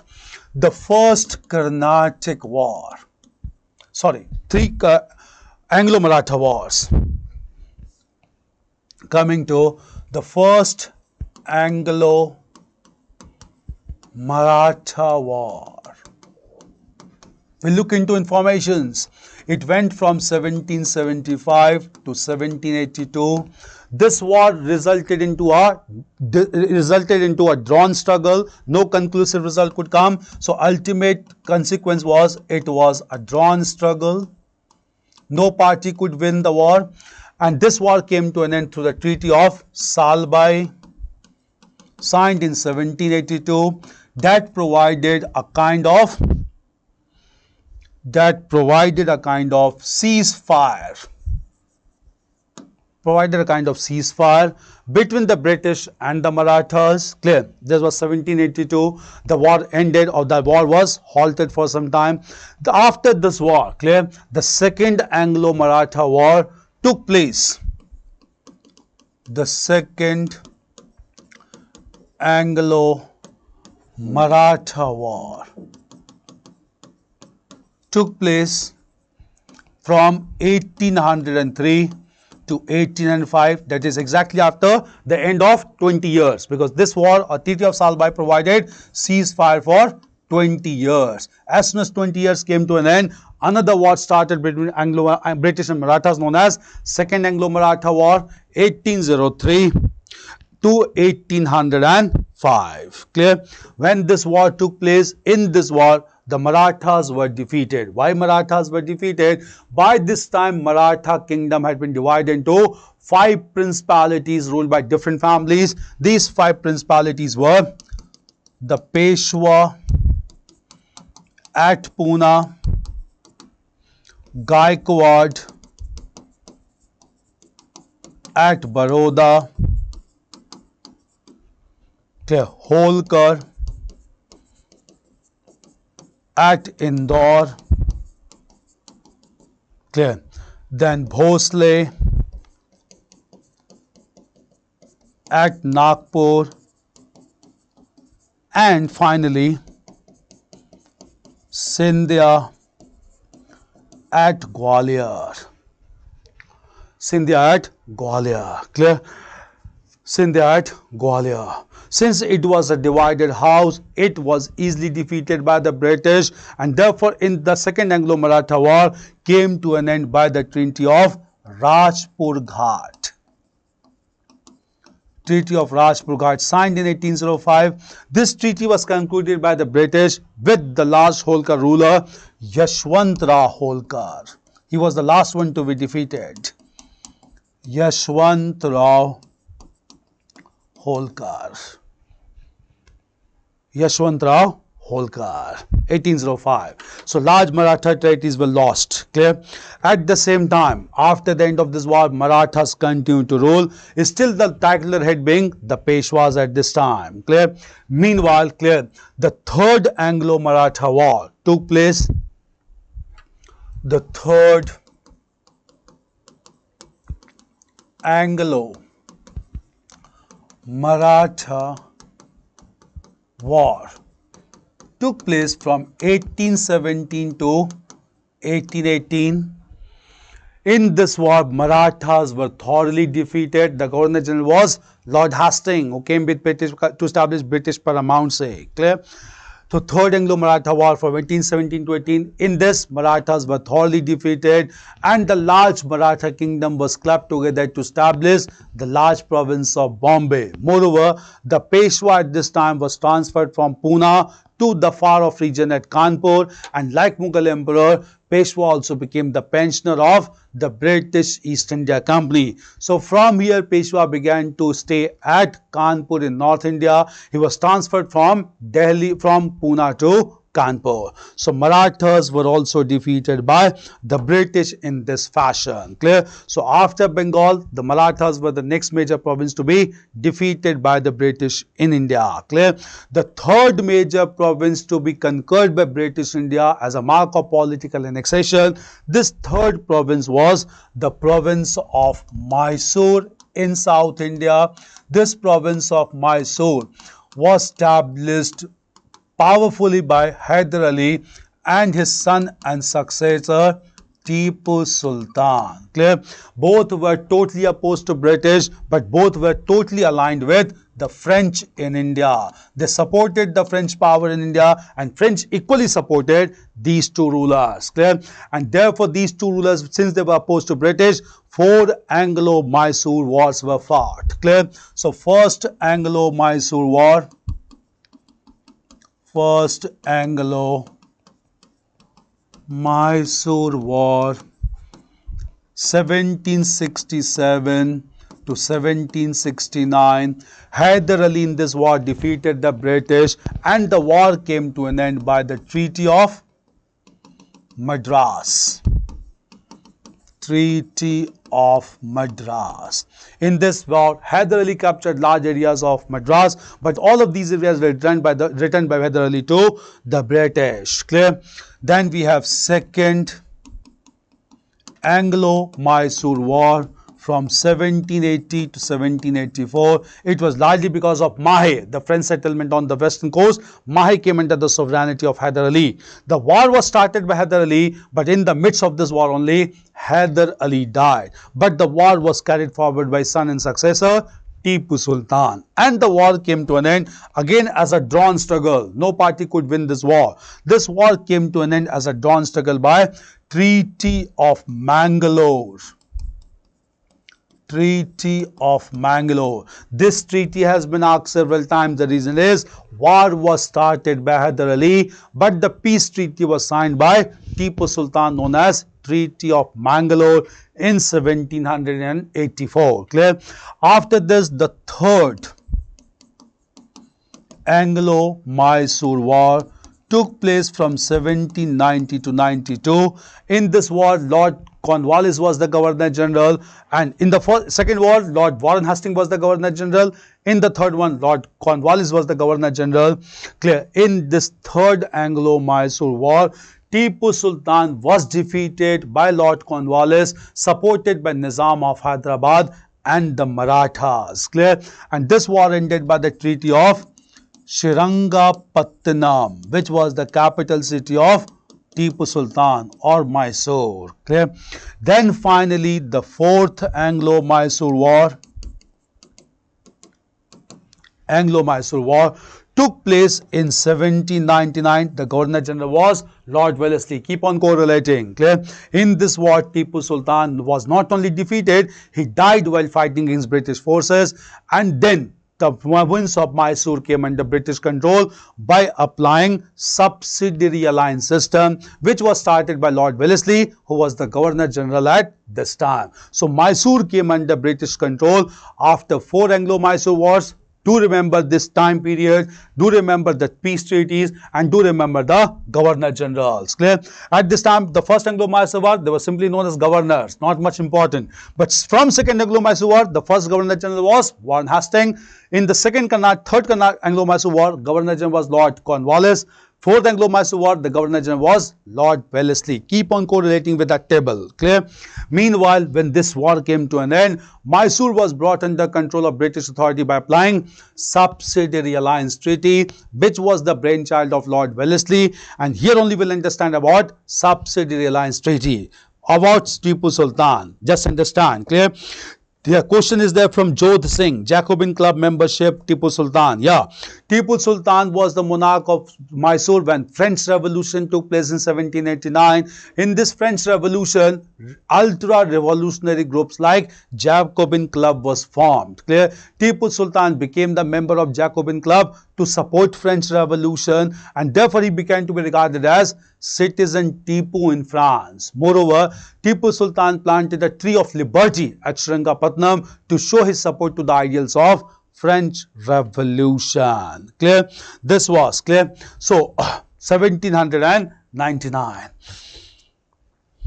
Who was the first Viceroy of India? First Viceroy of India was Lord Canning. After this only we'll discuss, as per Government of India Act 1858, the post of Governor General was replaced by the post of Viceroy. Clear? Okay, Hindi as well. Okay, fine. So, these were 4 Anglo-Mysore wars we need to understand. Clear? After this, clear? Mysore. Next we'll come to another major war. Clear? And another major province. After Mysore, the last major province to be captured was Punjab. But before this, let us discuss about Subsidiary Alliance Treaty. Do understand? Clear? The Subsidiary Alliance Treaty was the brainchild of Lord Wellesley. Lord Wellesley was the Governor General of Bengal from 1798 to 1805. Clear? So Lord Wellesley Bengal के governor general रहते हैं और ये समय होता है 1798 से लेकर 1805 तक, जिस समय लॉर्ड वेलेस्ली केवल युद्ध ही नहीं बल्कि वो शांतिपूर्वक तौर से भी ब्रिटिश सरकार का विस्तार करना चाहते हैं, कंपनी का, और इसके लिए वो सहायक संधि सब्सिडरी अलायंस को लॉन्च करते हैं. हम समझेंगे सब्सिडरी अलायंस में क्या थी. Clear? Lord Wellesley when he launch subsidiary alliance he made it clear that British authority will took the responsibility of defending the provinces of India against any foreign invader or against any major war. Clear? So British East India Company gave military assurance to Indian provinces that their independence and territorial integrity would be maintained. Clear? Clear? British authority would be maintained, and with this concept, Lord Wellesley wanted to support these provinces, but in lieu of this military assurance, in return for this military assurance, Lord Wellesley demanded three commitments from Indian powers. What were these three commitments? Number one, clear? British Lord Wellesley expected that Indian power will have to accept a British officer permanently in his headquarters, and all necessary expenses of British officer and the British soldiers shall be provided by British government, not by British government, but by Indian ruler, meaning thereby all expenses of British resident and officers were to be provided by Indian power. Moreover, another commitment was that Indian power will not declare war or conclude treaty with other powers without the consent of the British. And third commitment was Indian power cannot recruit any Europeans into his service without the consent of the British. So in other words, Indian power was supposed to compromise with its autonomy as well as to compromise with its sovereignty. Clear? And this whole concept arrangement came to be known as subsidiary alliance system. Clear? So Lord Wellesley, when he came as Governor General of Bengal, he promoted the concept of subsidiary alliance system. Subsidiary alliance system. Clear?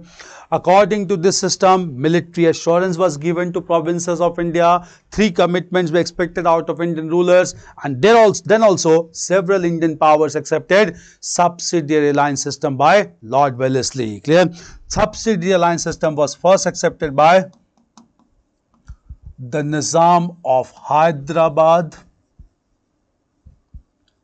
1798. Then second was the ruler of Mysore, 1799. Write the chronological order. Clear? Ruler of Mysore. Then Raja of Tanjore, again in 1799. Then we have Nawab of Awadh,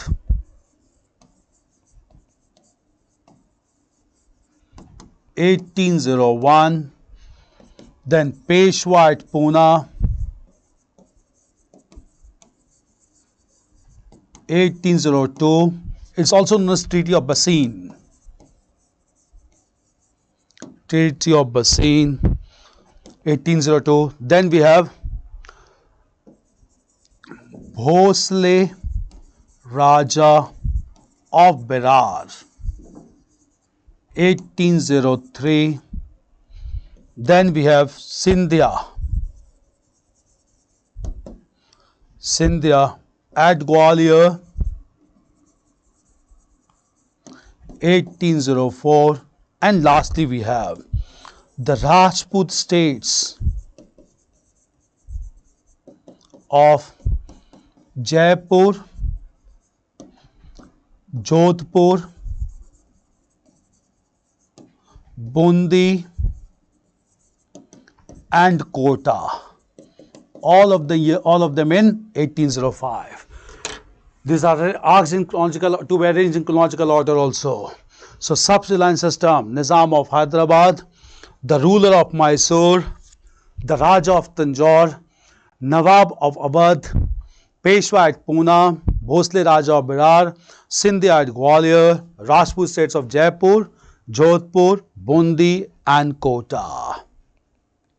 Bundi and Kota. Clear?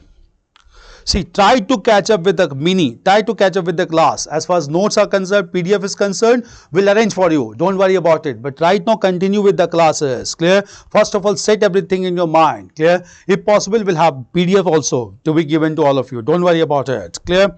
So, Jaipur, Jodhpur, Bundi and Kota. These are given to be arranged in chronological order. History is largely about chronology. Do understand these developments. Clear? At the same time, apart from subsidiary alliance, another method of political expansion was doctrine of lapse given by Dalhousie. We'll come to doctrine of lapse separately. Clear? Meanwhile, just understand. Clear?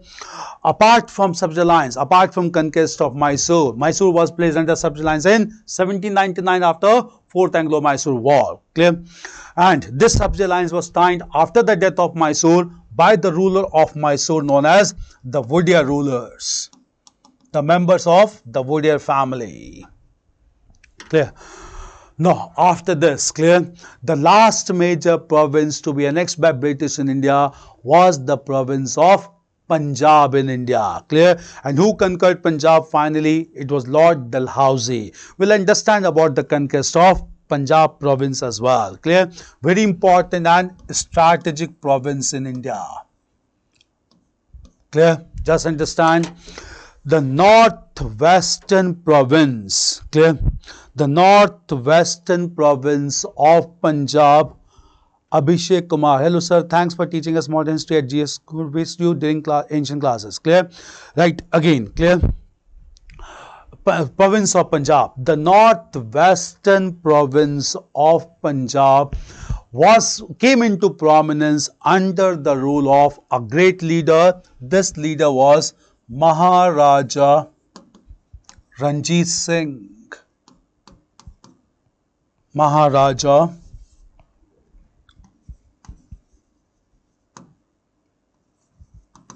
Ranjit Singh, clear.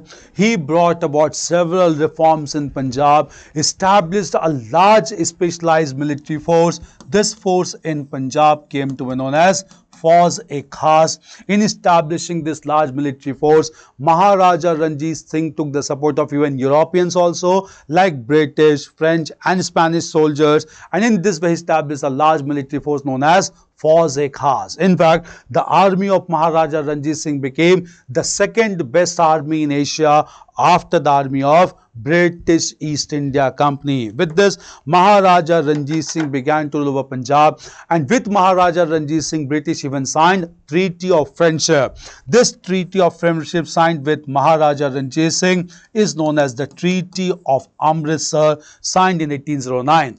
Under the provisions of Treaty of Amritsar, permanent or perpetual friendship was established between Maharaja Ranjit Singh and the British. Clear? This treaty continued to remain in force till the death of Maharaja Ranjit Singh. After the death of Maharaja Ranjit Singh in the year 1839, weak rulers began to rule, and within a matter of 6 years, 4 rulers came to power in Punjab in quick succession. Clear? All these 4 rulers who came to rule over Punjab, these Punjab rulers were Kharak Singh. Right in this order, it has been asked in prelims examination. Kharak Singh, Naunihal Singh, Sher Singh, and the last one being Dalip Singh. When Dalip Singh came to power, he was a minor, not of proper age. Since Dalip Singh was a minor, his mother, named as Rani Jindan, began to look after administration of Punjab. And during this critical time only, there were 2 brothers in Punjab, one being commander-in-chief, known as Mesar Tej Singh and Mesar Lal Singh. They invited British to attack Punjab because they wanted themselves to become the rulers of Punjab. And due to the invitation of Mesar Lal Singh and Mesar Tej Singh, British declared war against Punjab, and with this attack only, the Punjab forces were defeated as commander-in-chief did not participate, and the first Anglo-Sikh War took place. This first Anglo-Sikh War,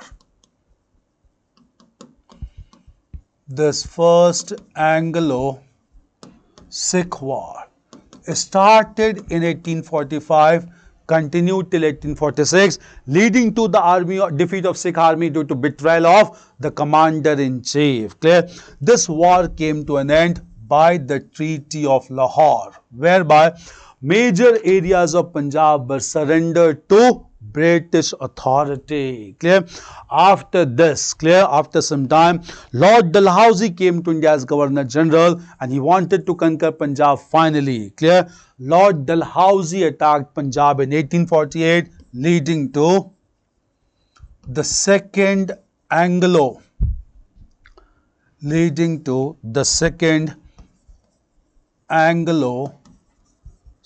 War in 1848-49.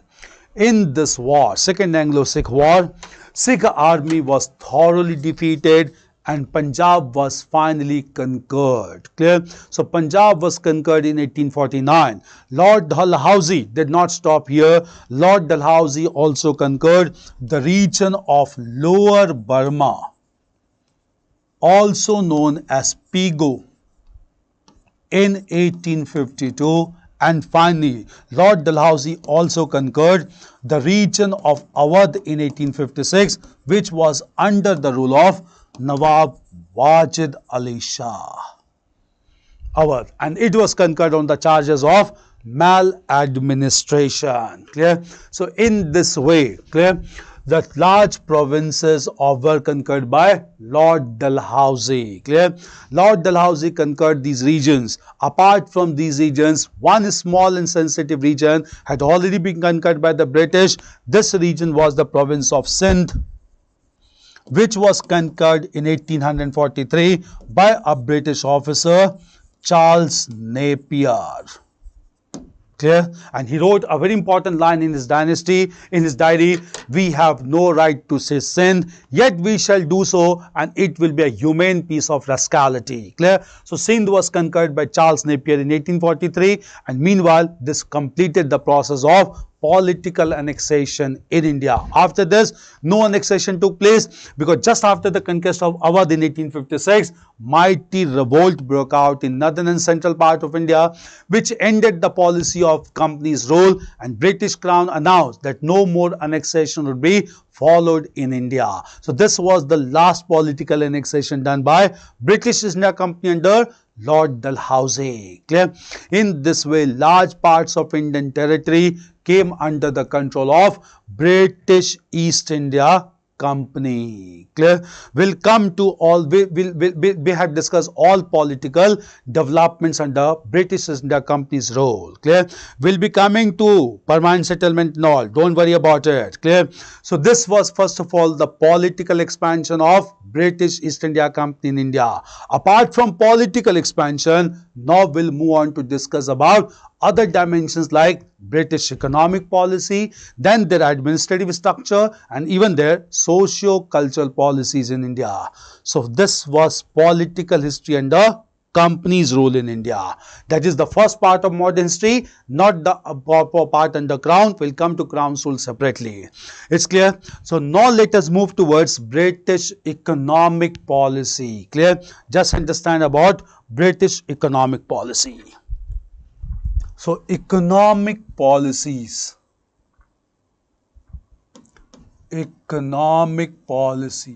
of the British East India Company. Economic policies of the British East India Company. Sir, I am confused about Awadh. So again, I'll tell you, clear?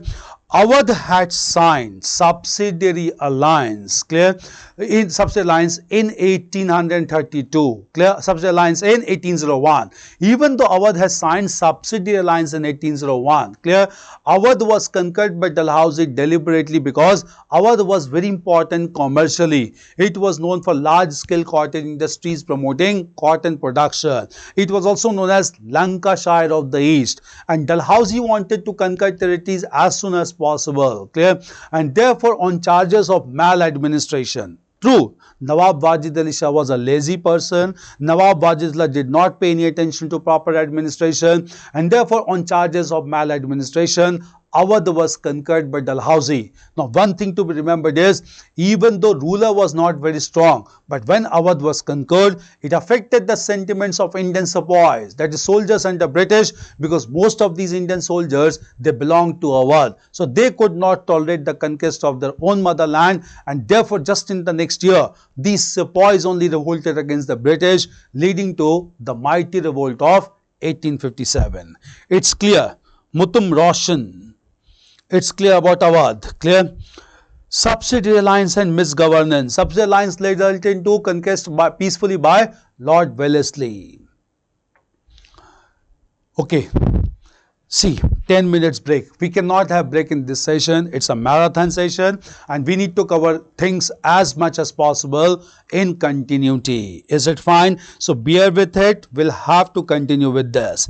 Now, coming to economic policies of British East India Company, just understand. Clear? British East India Company was a pure commercial and private company concerned with maximization of profit in India, and therefore British East India Company tried to maximize their commercial earnings in India, first of all through collection of land revenue. And that is why British East India Company in the phase of rule, they drafted 3 different types of land revenue settlement in India, known as the permanent settlement, second being known as the Raotwari settlement, third is known as the Mahalwari settlement.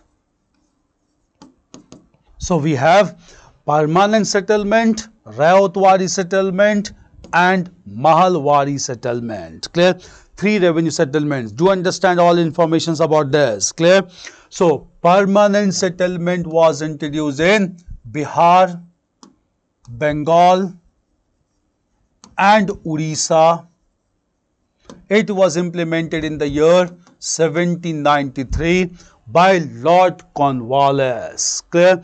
So this settlement was introduced in Bihar, Bengal and Orissa in 1793 by Lord Cornwallis. Under this settlement, the revenue demand was fixed permanently by the British, which could not be altered, and this revenue amount amounted to 1/3 of the total production of food grains. And therefore, since land revenue demand was done by British authority, the British authority permanently, the settlement came to be known as permanent settlement. Clear?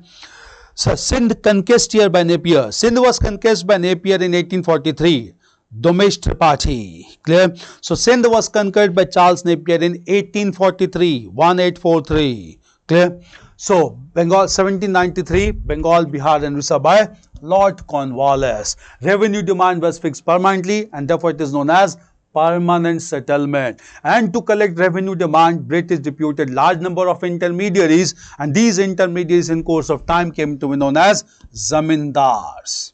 And therefore permanent settlement is known as zamindari settlement as well. Clear? Raotwari settlement was introduced in Bombay and Madras. Bombay and Madras in 1820.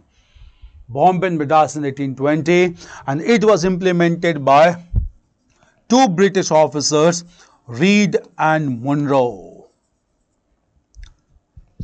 British officer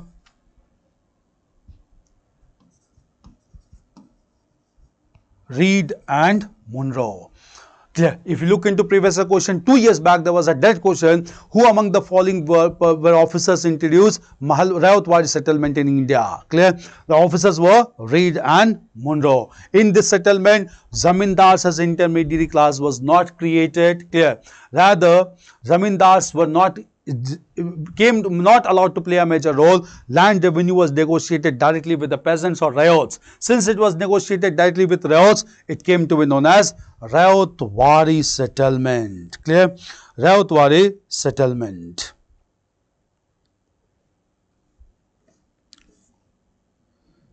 Raotwari settlement. Clear?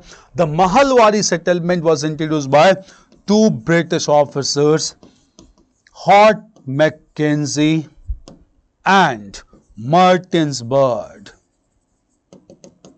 Holt, Mackenzie and Martinsburg in 1822 in the northwestern province of Punjab and in the entire Gangetic plains of India. Clear? So in the region of Punjab and entire Gangetic plains of India. Yeah, Assam. So Martinsburg. So 3 revenue settlement, permanent settlement, Raotwari settlement and Mahalwari settlement. Clear? The overall consequence of all these revenue settlement was it resulted into commodification of lands in India, as lands could easily be sold or purchased because Peasants could not pay revenue strictly on time because Indian agriculture was always dependent on climatic factors like rainfall. And since it was not in the hands of peasantry class, most of the time peasants failed to pay land revenue on time, and their lands were confiscated and sold to the highest bidder through the process of auctioning. This resulted into land being a commodity which could easily be sold or purchased. It's clear. So, it's clear Sindh and Punjab were different. Sindh and Punjab were different because of their locations in the northwestern part of India. And with respect to these provinces, British followed a very different approach. Punjab was not allowed to conquer immediately, but since Maharaja Ranjit Singh died and conditions began to deteriorate, Punjab was finally conquered, and also because of the betrayal of Mr. Lal Singh and Mr. Tej Singh. Clear? Economic policies. At the same time, within economic policy, we also need to understand one another phenomena, and that phenomena we need to understand is related to trade policy. Clear? When British authority came to India to promote trade at this time, meanwhile Britain was witnessing rapid industrial development known as Industrial Revolution.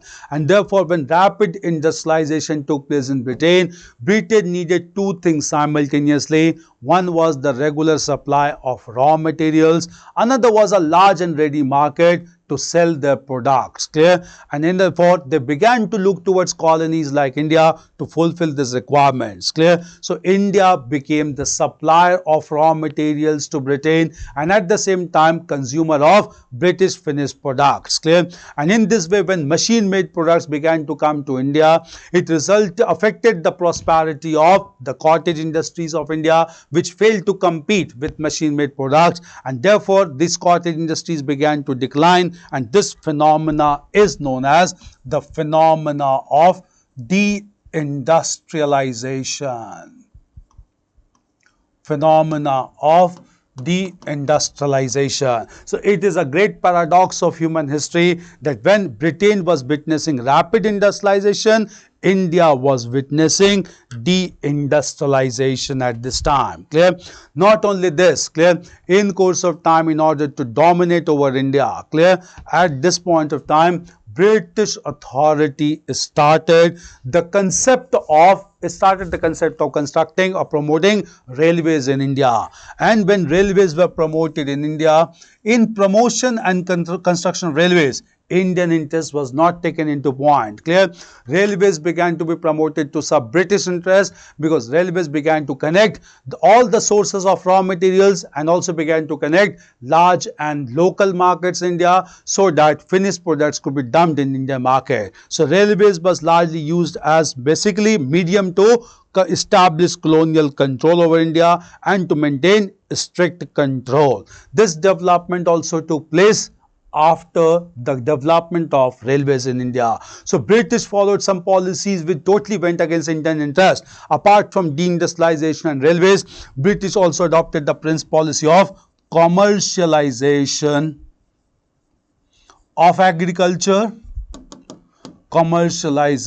agriculture. Whereby they began to promote the cultivation of cash crops in place of food grains. Cash crops included basically indigo, sugarcane, etc. Clear? The cultivation of these crops in place of food grains affected the food grain production, and due to large population, even when small calamity took place, due to lack of food grains, large number of people suffered casualty, and this resulted into a very serious crisis known as famines in India. So, famines became a recurrent theme in modern India just because of the policies of British in this country. Clear? So, all these are taken as major consequences of British economic policy. So, first of all, our cotton industries got affected because of industrialization in Britain, the phenomenon known as deindustrialization. Then railways led to further subjugation of India as India became economically dependent on Britain. Commercialization of agriculture led to cultivation of cash crops, and this resulted into decrease in food grain production leading to famines in India. And finally, British also started the policy of transferring Indian revenues to Britain either through salary transfer or through other means, and this resulted into one-sided flow of wealth from India to Britain, and this philosophy is known as drain of wealth from India to Britain. So drain of wealth took place in large measure under the rule of British authority in India, which was first highlighted by India's economic thinker Dadabhai Naoroji in his work Poverty and Un-British Rule in India. Major impact, economic impact of British policies in India. Clear? Now, apart from this economic policy, now we'll look into administrative policies of British East India Company. Clear? Now, in order to understand the administrative policies, first of all, we need to understand, clear, British parliamentarians contributed significantly towards administrative changes in India as they enacted several legislations for India, and starting with the Regulating Act of 1773. So before we discuss about administrative system and organization, we need to discuss about administrative legislations enacted by British Parliament related to India. Clear? The first major act which was enacted by British authority in India was the Regulating Act of 1773. We had discussed all the provisions of this act, like promotion of Governor General of Bengal as an important officer to look after Bengal. Not only this, it was also provided that Governor General would be assisted by 4 members or councillors, the whole body being known as Governor General's Executive Council. And at the same time, clear, it was also made clear that all legislations would be enacted on the basis of majority consensus. In case of equal division of votes, Governor General could take the charge of using his power of casting vote to get the provisions or proposals enacted or rejected. Clear? Moreover, it also provided for establishment of Supreme Court at Calcutta to try cases concerned with British nationals, and it fixed the number of directors to 24 in London. We had discussed, clear, but some major problems began to witness in the provisions of the Regulating Act, and that ultimately resulted into a new legislation known as the Pitt's India Act of 1784. So, second important legislation enacted for India was Pitt's India Act of 1784. The context was some major problems of regulating act only forced British to come out with this legislation known as the Pitt's India Act. So what was ring fence policy of Warren Hastings? Ring fence policy was surrounding the Indian powers or major powers with smaller provinces under British control, because Warren Hastings wanted the large province to be surrounded by smaller provinces so that large provinces could be curtailed or rather contained by British authority easily. It's known as ring fence policy. Subsidiary alliance, also known as Trojan horse tactics by Warren Hastings. So it was also known as Trojan horse strategy followed by Warren Hastings in India. See, again and again people asking for 2 minutes break. No issue. We'll have a 2 minutes break and then we'll continue with these acts. Okay? I'm here only. We'll have just break for 2 minutes. Sir, can railways be cited as one of the cause of distress for Indian industries? Yeah, railways can be cited as one of the cause for distress of Indian industries. Okay, fine. So, let us start, okay? So, will you cover medieval India important terms which can be asked exam? Obviously, Invincible, I am here to discuss medieval India along with all the terms also. In fact, we'll be emphasizing more on terms because these days questions are being asked on terms only. So don't worry, this is a comprehensive session and we are trying to give you as much as possible. Clear? So let's continue. Sujat Ali, Bobby Chand, they're asking continue. Shall we start again? We'll start. Clear? So right now we were discussing about the Regulating Act of 70. We had discussed the provisions and we had discussed that the problems of the Regulating Act only led to the enactment of the Pitt's India Act of 1784. Now, what were the problems in regulating act that we need to understand? The first major problem that was realized was that the Pitt's India or the regulating act provided for Governor General and his Executive Council comprising of 4 members. Clear? So, Governor General was there. Governor General was there, and he was to be assisted by 4 members. Clear? And it was realized that even for normal proposals also, there was equally divided opinion among the councillors, that is 2 members supporting the proposal, 2 members opposing the proposal. And in this case, Governor General had to intervene and to use his power of casting vote. Clear? So, even using casting vote for ordinary proposal, it led to 2 negative consequences. First of all, it affected the impartial position of Governor General, and second important thing was it led to unnecessary delay in the enactment of proposals. This was the first major problem encountered under Regulating Act of 1773.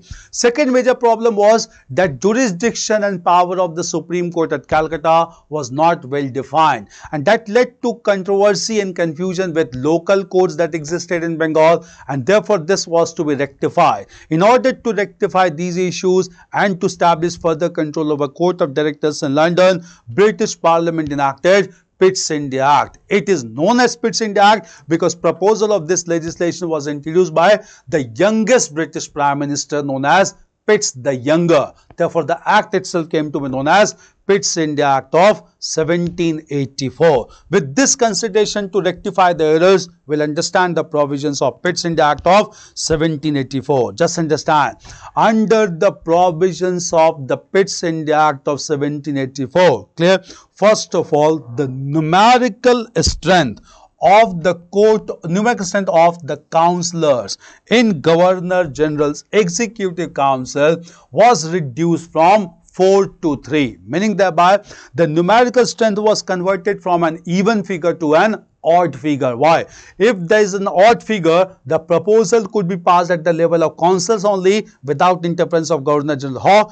If it is supported by all the 3, it can be easily passed. Even if it is supported by 2 members, it can be passed on the principle of majority consensus. If it is supported by only 1 member, that would mark the end of proposal at a time. So, there could be no equally divided opinion among councillors if the figure was to be an odd figure. So, under Pitt's India Act of 1784, the numerical strength of councillors was reduced from 4 to 3. First provision, clear?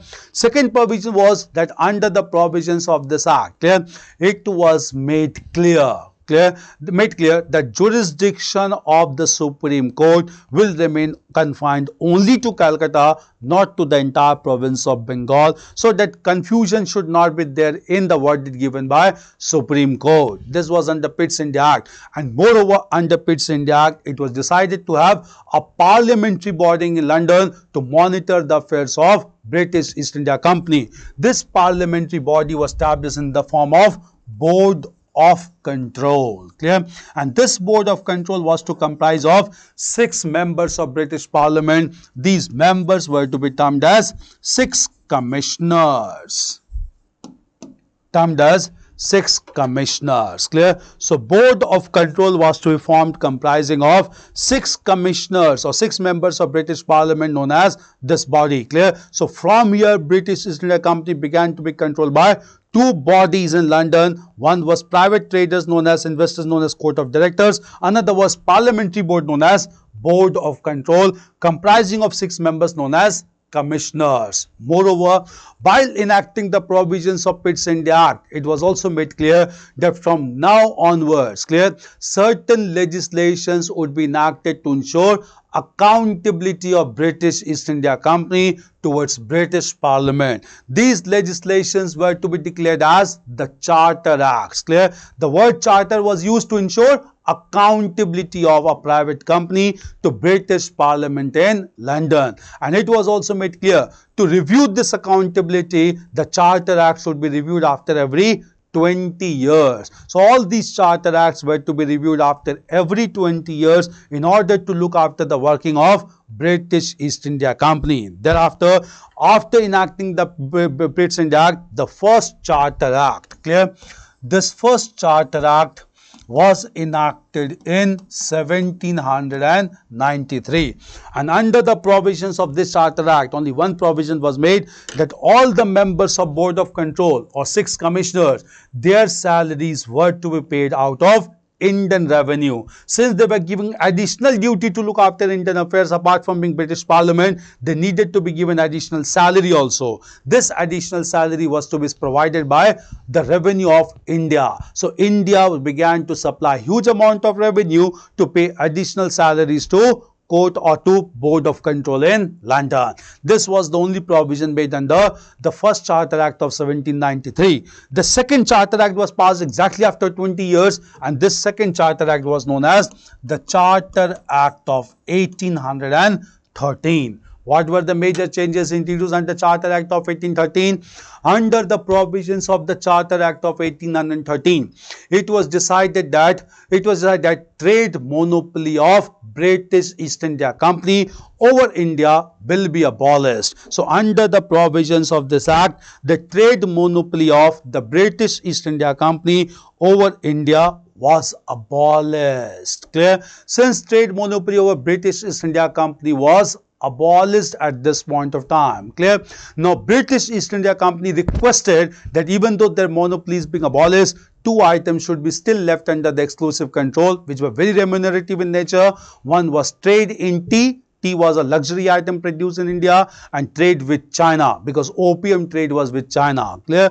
Leaving aside these 2 items, that is trade in tea and trade with China, the trade monopoly of British East India Company was abolished over Indian trade. At the same time, under the Charter Act of 1813, clear, a sum of rupees 1 lakh was sanctioned by British Parliament to promote education in India. This marked the beginning of state-sponsored education in India. Clear? So this Charter Act also provided some major provisions to India. Clear? So this charter act, ये सारे अधिनियमों को ध्यान से समझेंगे. सबसे पहले regulating अधिनियम, पिट्स इंडिया अधिनियम, चार्टर अधिनियम. चार्टर अधिनियम 1813 बहुत इंपॉर्टेंट है. आपसे लास्ट टू लास्ट भी पूछा गया है related to education, because 1 lakh रुपए की राशि दी जाती है इसमें एजुकेशन के लिए, शिक्षा के लिए. और इस अधिनियम के अंतर्गत ट्रेड मोनोपोली, व्यापारिक एकाधिकार ब्रिटिश ईस्ट इंडिया कंपनी का समाप्त कर दिया जाता है, केवल 2 चीजों को छोड़कर, चाय का व्यापार और चीन के साथ व्यापार को लेकर. Charter act of 1813. After 20 years, another Charter Act was passed. This is known as Charter Act of 1833, whereby several provisions were made. Clear?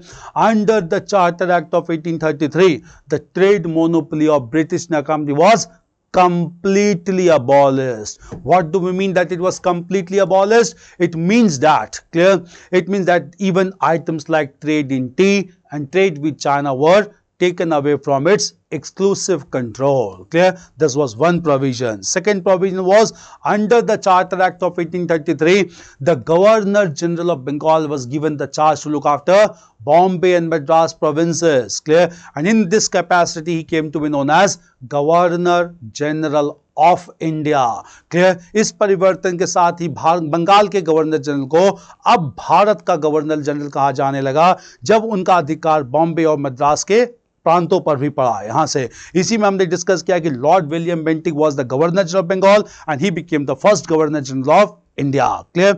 At the same time, under the Charter Act of 1833, it was also made clear that there would be two additional members in Executive Council, and among those 2 additional members, one would be a legal expert or the law member. Under this provisions only, the first law member to be included in Governor General's Executive Council, he was Lord Macaulay. So Lord Macaulay became the first law member of Governor General's Executive Council, the provision being made under Charter Act of 1833. Under the provisions of Charter Act of 1833, clause numbering 87 was included. This clause made it clear that Indians should not be discriminated only on the matters of religion, race, caste, sex or place of birth. This was made under Charter Act of 1833. अगर इन सारे प्रावधानों को अभी तक देखें तो ये बात तय है कि British East India company major powers were taken away by British Parliament. Clear? So it is very clear that British East India Company lost all major powers over India as per the provisions of these legislations. Clear? Therefore, in coming time, now British Parliament began to focus on powers and privileges of Court of Directors in London, because they took all the powers of British East India Company till Charter Act of 1833. Exactly after 20 years, British authority enacted the Charter Act of 1853, and under the provisions of the Charter Act of 1853, British Court of Directors, they lost one important power. What was the important power?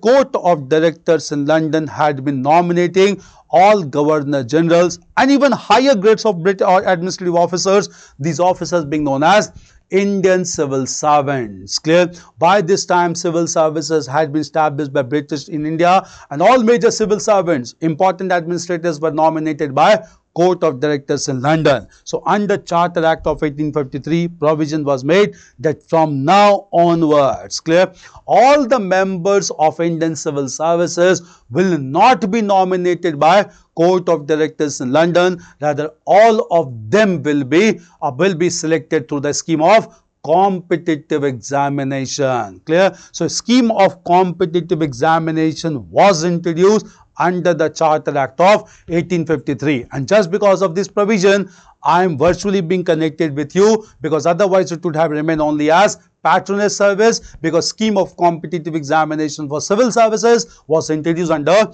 Charter Act of 1853 that took away the most important privilege enjoyed by Court of Directors over Indian affairs. Clear? This very important development took place at this time under Charter Act of 1853. Now, this act could not be reviewed after 20 years. The reason being, just after a few years only, a mighty revolt took place in northern and central part of India, and due to this mighty revolt, the rule of British East India Company was abolished and British Crown took over charge of India, and that marked the beginning of Crown's rule over India through a very comprehensive legislation known as Government of India Act 1858. Clear? We'll come to Government of India Act 1858 later on as a consequence of mighty revolt. All these legislations are clear. These legislations are very important to be understood. Clear? So take 1 minute time to recapitulate all these legislations here. It's clear? Okay, let us start once again then. Clear? So 1853. So these were legislations enacted by British Parliament during the rule of British East India Company. Sir, rupees 1 lakh provided by government to or ISE. By government, British government and British Parliament, not by ISE. It was given to East India Company by the government or Parliament. Saniksha Devi Singh Survanshi. Sir, what was the last provision of Charter Act of 1833? Last provision was addition of 2 additional members. And among those 2 additional members, one was to be a law member. Clear? The first law member to be added to Governor General's Executive Council, this law member was Lord Macaulay. Lord Macaulay was the Governor General. So 1838, please once repeat shortly, sir. Clear? Charter Act of 1813 provided for abolition of the trade monopoly of British East India Company except trade in tea and trade with China. Under Charter Act of 1813, sum of rupees 1 lakh was given for the spread of education in India. 2 major provisions. Under Charter Act of 1833, the trade monopoly of British India Company was completely abolished. Means even trade in tea and trade with China was taken away. Under Charter Act of 1833, Governor General of Bengal was designated as Governor General of India. Moreover, it was decided to include 2 members in Governor General's Executive Council. Among those 2 members, one was to be a law member known as Lord Macaulay. He became the first law member. Under Charter Act of 1833, there was clause numbering 87. And according to clause numbering 87, Indians could not be discriminated in matters of employment on religion, race, caste, sex or place of birth. Clear? Charter Act of 1833. 1853, all major privileges of Court of Directors was abolished, the most important being the power to nominate Indian civil service were taken away, and scheme of competitive examination was introduced, which marked the beginning of merit-based bureaucracy in India. It's clear?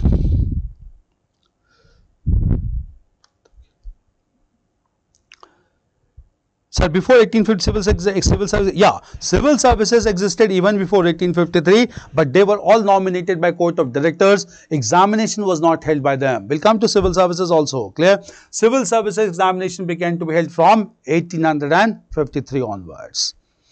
Clear है ये सारे प्रावधान? इन सारे प्रावधानों से British East India company और court of direct की शक्तियों को कम किया जाता है और ब्रिटिश सांसद की शक्तियों को बढ़ाया जाता है। ये सारे प्रावधान तय किए जाते हैं ब्रिटिश सदन से, जो लंदन में स्थित था। Clear? Sir, move on crown government. We'll come to crown government later on. First of all, we'll discuss the mighty revolt of 1850 and other topics. Clear? Okay, fine. Clear? Now, coming to, clear, all these provisions that related to administrative changes. Now, we'll look into some major administrative organization under the rule of British East India Company. Clear? So, let us look into administrative organization.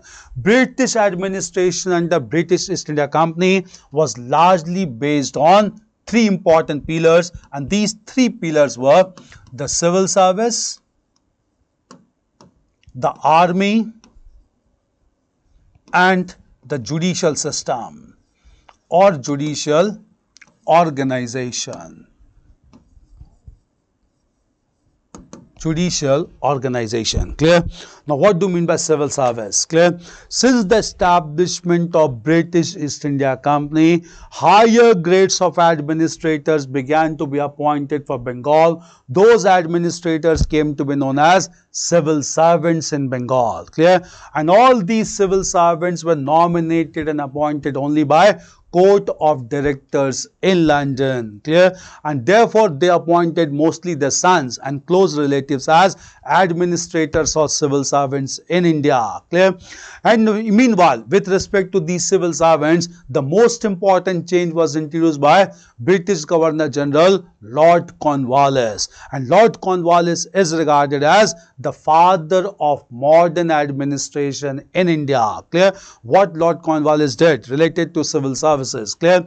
Lord Cornwallis first of all enhanced the salary of civil servants continuously, and he made it clear that district collector, also known as district magistrate at the time, district collector would be given monthly salary of rupees 1500 and even certain incentives in revenue collection. Clear?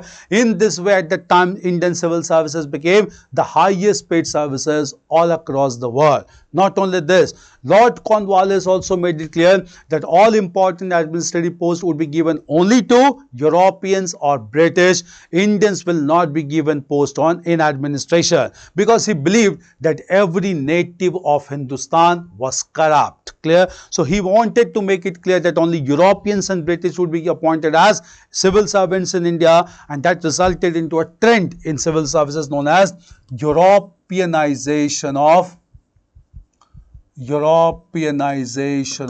civil services in India. Europeanization of civil services in India. This was started by Lord Cornwallis. Clear? It's a very important change what about, and therefore when national movement started, national leaders first of all demanded Indianization of civil services in India. Clear? Next important thing was army. Clear? British authority recruited large number of Indian sepoys, and they were recruited merely as mercenaries force. As mercenaries. Clear? They were basically peasants who were given uniform and they were made to fight war. Once the war was over, they were liberated to work as agriculturists, and for that the remuneration was paid. Clear? So in this way, Indian sepoys began to work for British India Company, and British India Company established the political control with the help of Indian sepoys only, because sense of patriotism and nationalism was not there till the beginning of the 19th century or by the end of 19th century. Clear? At the same time, judicial organization. Clear? British authorities' most important contribution was they established proper judicial organization in India. In this aspect also, Lord Cornwallis contributed significantly. Lord Cornwallis established hierarchy of courts in India, in the province of Bengal, which was replicated in other parts of India. Clear? And all these hierarchy of courts played very important role. Starting from village level, he established Munsif court. Above village level, he established Registrar court at Tehsil level. Above Registrar at district level, he established district court. And above district established 4 provincial courts. Because Bengal was a large province, these 4 provincial courts were established at Calcutta, Murshidabad, Dhaka and Patna. Clear? So 4 major judicial courts, provincial courts were established at 4 important locations in the province of Bengal by Lord Cornwallis. And above this court, the highest court which was established at provincial level, this highest court was declared as Sadar Adalat. Clear? And when this court looked after civil matters, clear, this court was known as Sadar Diwani Adalat. And when this court looked after the criminal cases, it was known as Sadar Nizamat Adalat. This question has been asked, which was the highest court of appeal in criminal matters? It was Sadar Nizamat Adalat. So the hierarchy of courts at provincial level was headed by the highest court known as Sadar Adalat. Sadar Adalat was marked by Diwani Adalat and Nizamat Adalat depending on nature of cases. Civil matters looked after by Diwani Adalat, criminal matters being looked after by Nizamat Adalat. Clear? This was a very important change, but in this hierarchy of courts, one important change was introduced by Lord William Bentinck. Lord William Bentinck, who established judicial commissionaries.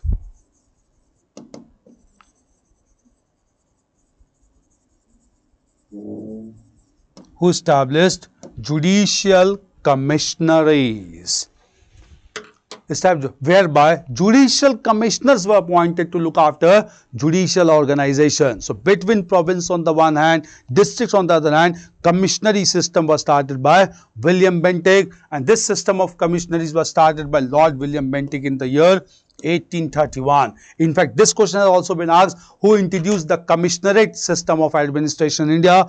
It was Lord William Bentinck who established commissionerate system in 1831. Clear? So judicial organization was established, and as soon as British Crown took responsibility to look after Indian affairs, British Crown provided for the establishment of high courts at the highest court at provincial level, and in place of Sadar Adalat, high courts were established in 1862 at Calcutta, Bombay and Madras. Clear? So 3 high courts were established at Calcutta, Bombay and Madras in 1862, and this hierarchy of courts up to high court was finally connected with the Supreme Court at Calcutta, and this completed the whole hierarchy of courts in India, and this hierarchy of courts contributed significantly towards proper administration in India. Clear? So we need to understand that the most important legacy of British rule was establishment of hierarchy of courts in India. Clear? So we need to understand this development as well related to British East India Company. It's clear? So all major legislations, all major organizations related to administration.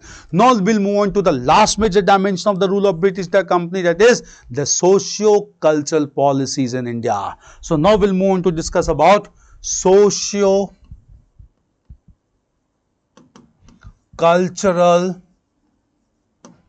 policies of British East India Company. Clear?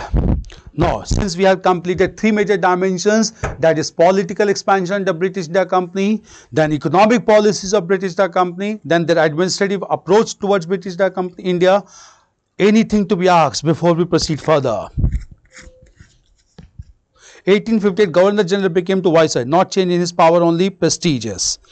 Yeah, it was changed, but largely, even though he was known as formally as Viceroy, he was still termed as Governor General when he looked after general administration in India.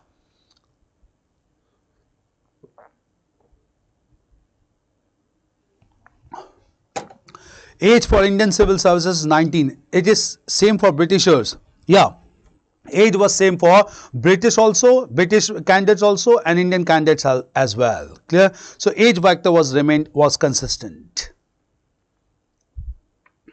for both. Is it fine?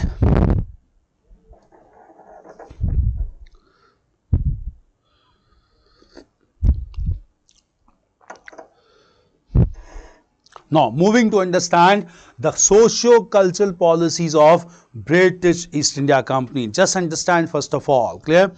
Unlike other policies of British India Company, British adopted a very conservative approach towards socio-cultural life.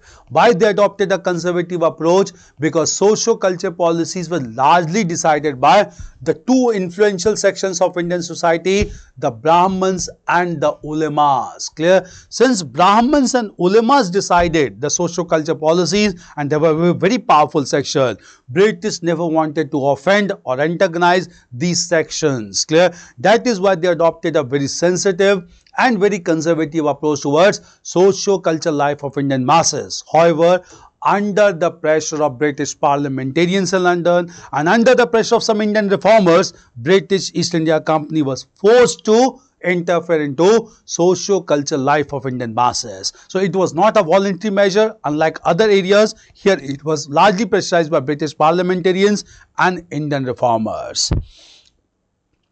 Sir, revision of administrative organization of British East India Company, Subhi Chauhan. Revision. Again, as far as administrative organization, briefly we'll revise. In administrative organization, British largely relied on three major pillars, that is the army, the civil services and the judicial organization. Clear? Even police is included within civil services only, that was started by British India. In civil services, British began to nominate and appoint important grades of administrators in London only. Clear? In London, this nomination was done largely by Court of Directors in London. Clear? And civil servants came to India directly. Clear? Moreover, an important change was introduced by Lord Cornwallis, whereby significantly enhanced the salaries of civil servants in India along with some incentives, and therefore Indian civil servants became the highest paid servants all across the world. Moreover, Lord Cornwallis made it clear that only Europeans and British will be appointed as administrators in India, not Indians, and that resulted into a trend of Europeanization of civil services in India. Clear? Few changes were introduced later on, like training purposes. Clear? In order to train civil servants in India, Lord Wellesley established College of Fort William at Calcutta, but later on it was replaced by Haileybury College in London in 1806 by Court of Directors. Clear? Apart from this, army was a very important concept. Indian sepoys were recruited in large numbers, who were primarily the agriculturists, and they were used by British to fight for political expansion. So British expanded the control with the help of Indian sepoys only. Clear? And third was judicial organization, which is the most progressive legacy of British rule. Lord Cornwallis established hierarchy of courts in Bengal, like the Munsif court at village level, then registrar court at tehsil level, district court at district level, and 4 provincial courts at Calcutta, Murshidabad, Dhaka and Patna. Clear? Between province and district, clear, Lord William Bentinck established commissionaries and judicial commissioners were appointed. Clear? Moreover, above all these courts, Lord Cornwallis established Sadar Adalat as the highest court. When Sadar Adalat looked after civil cases, it was known as Diwani Adalat. When it looked after criminal cases, it was known as Nizamat Adalat. Is it clear? Nizamat Adalat. Later on, British Crown made some changes, and Sadar Adalat was replaced by High Courts at Calcutta, Bombay and Madras in 1862, and this hierarchy was connected with Supreme Court, leading to single and unified judicial system in India. It's clear? No. Sri Lekha Pore. Sir, in Pitt's India Act, the Governor General Council 1+3. Then in Charter Act, in Governor General was 1+3 for 1 law member. No, just make it clear. It was not 1+3 for 1. It was 1+3+2. Clear? It was Governor General, then 3 members, and then 2 members. That is why it was added 2 members, among which one was to be a law member. So again an odd figure only, that is 5 members under Governor General, not 4 figure. That could have repeated the same mistake of the Regulating Act of 1773. Is it clear? So not 1 member, 2 members, among them one was to be a law member. Clear?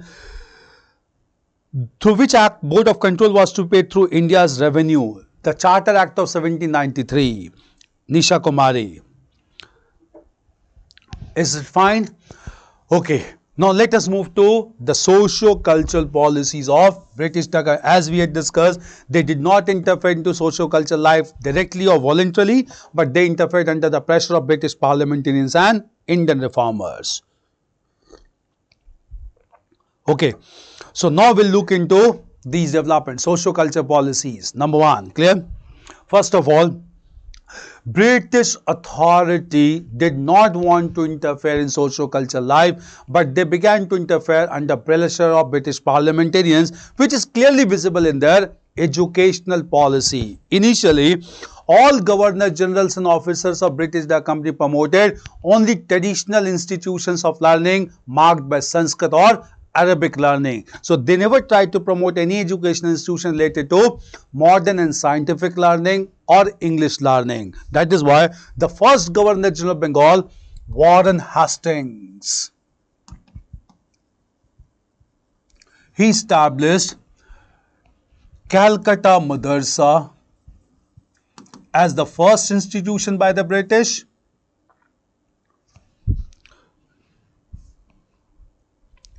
Calcutta Madrasa in 1781 to provide Islamic learning through the medium of Arabic language. Then there was an officer known as Jonathan Duncan,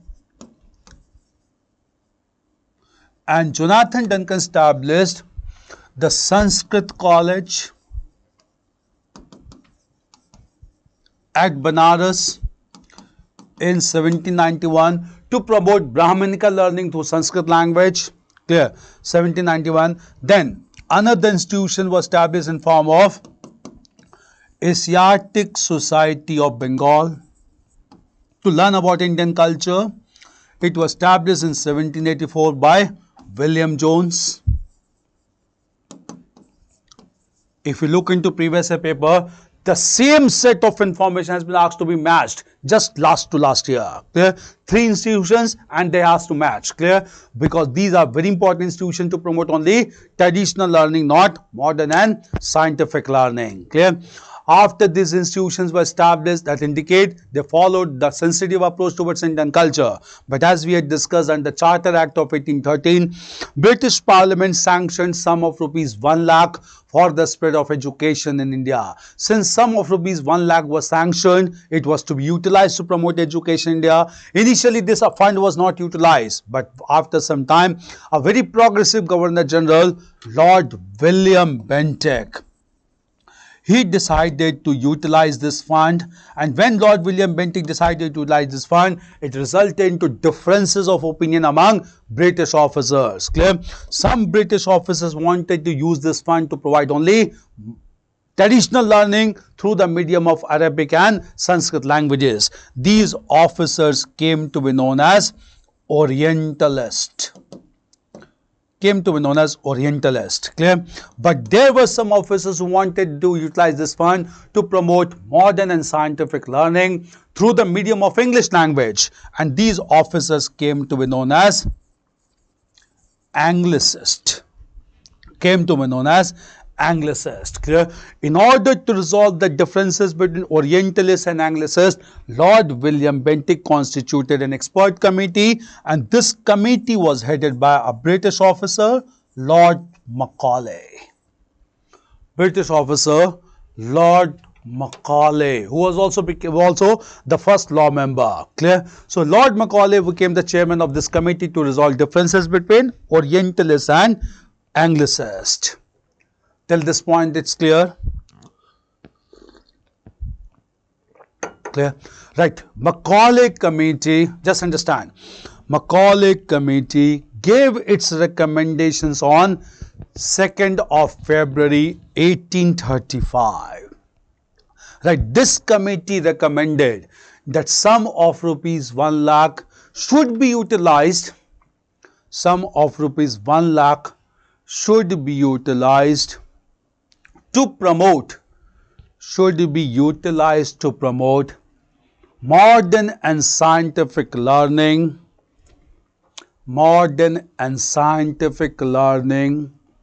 through the medium of English language. So it supported English language. Right, this committee, and just understand, this committee also proposed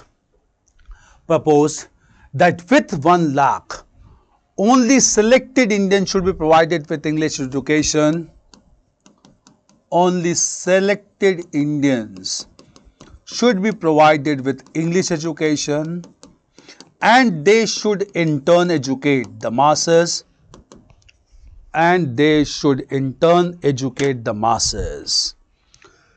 Right, this approach is known as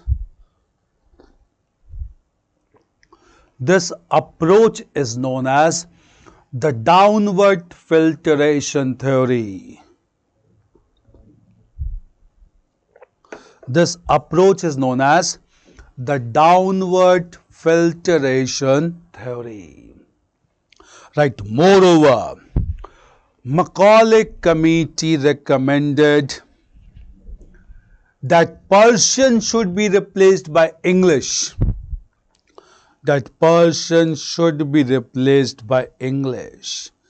As India's official language.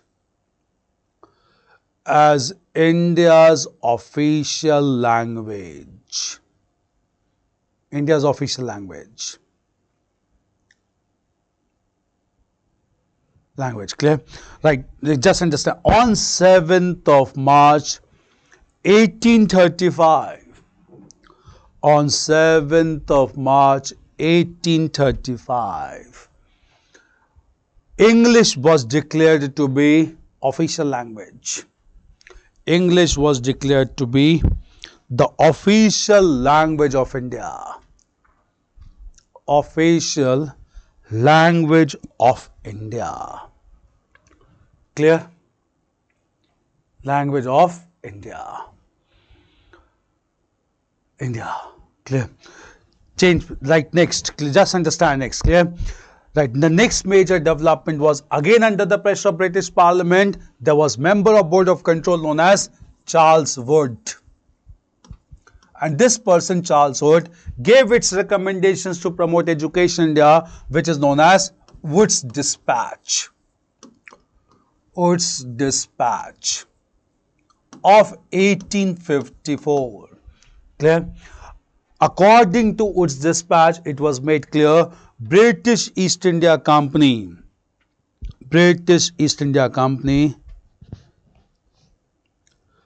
Faizan Hussain theory, you mean to say downward filtration theory.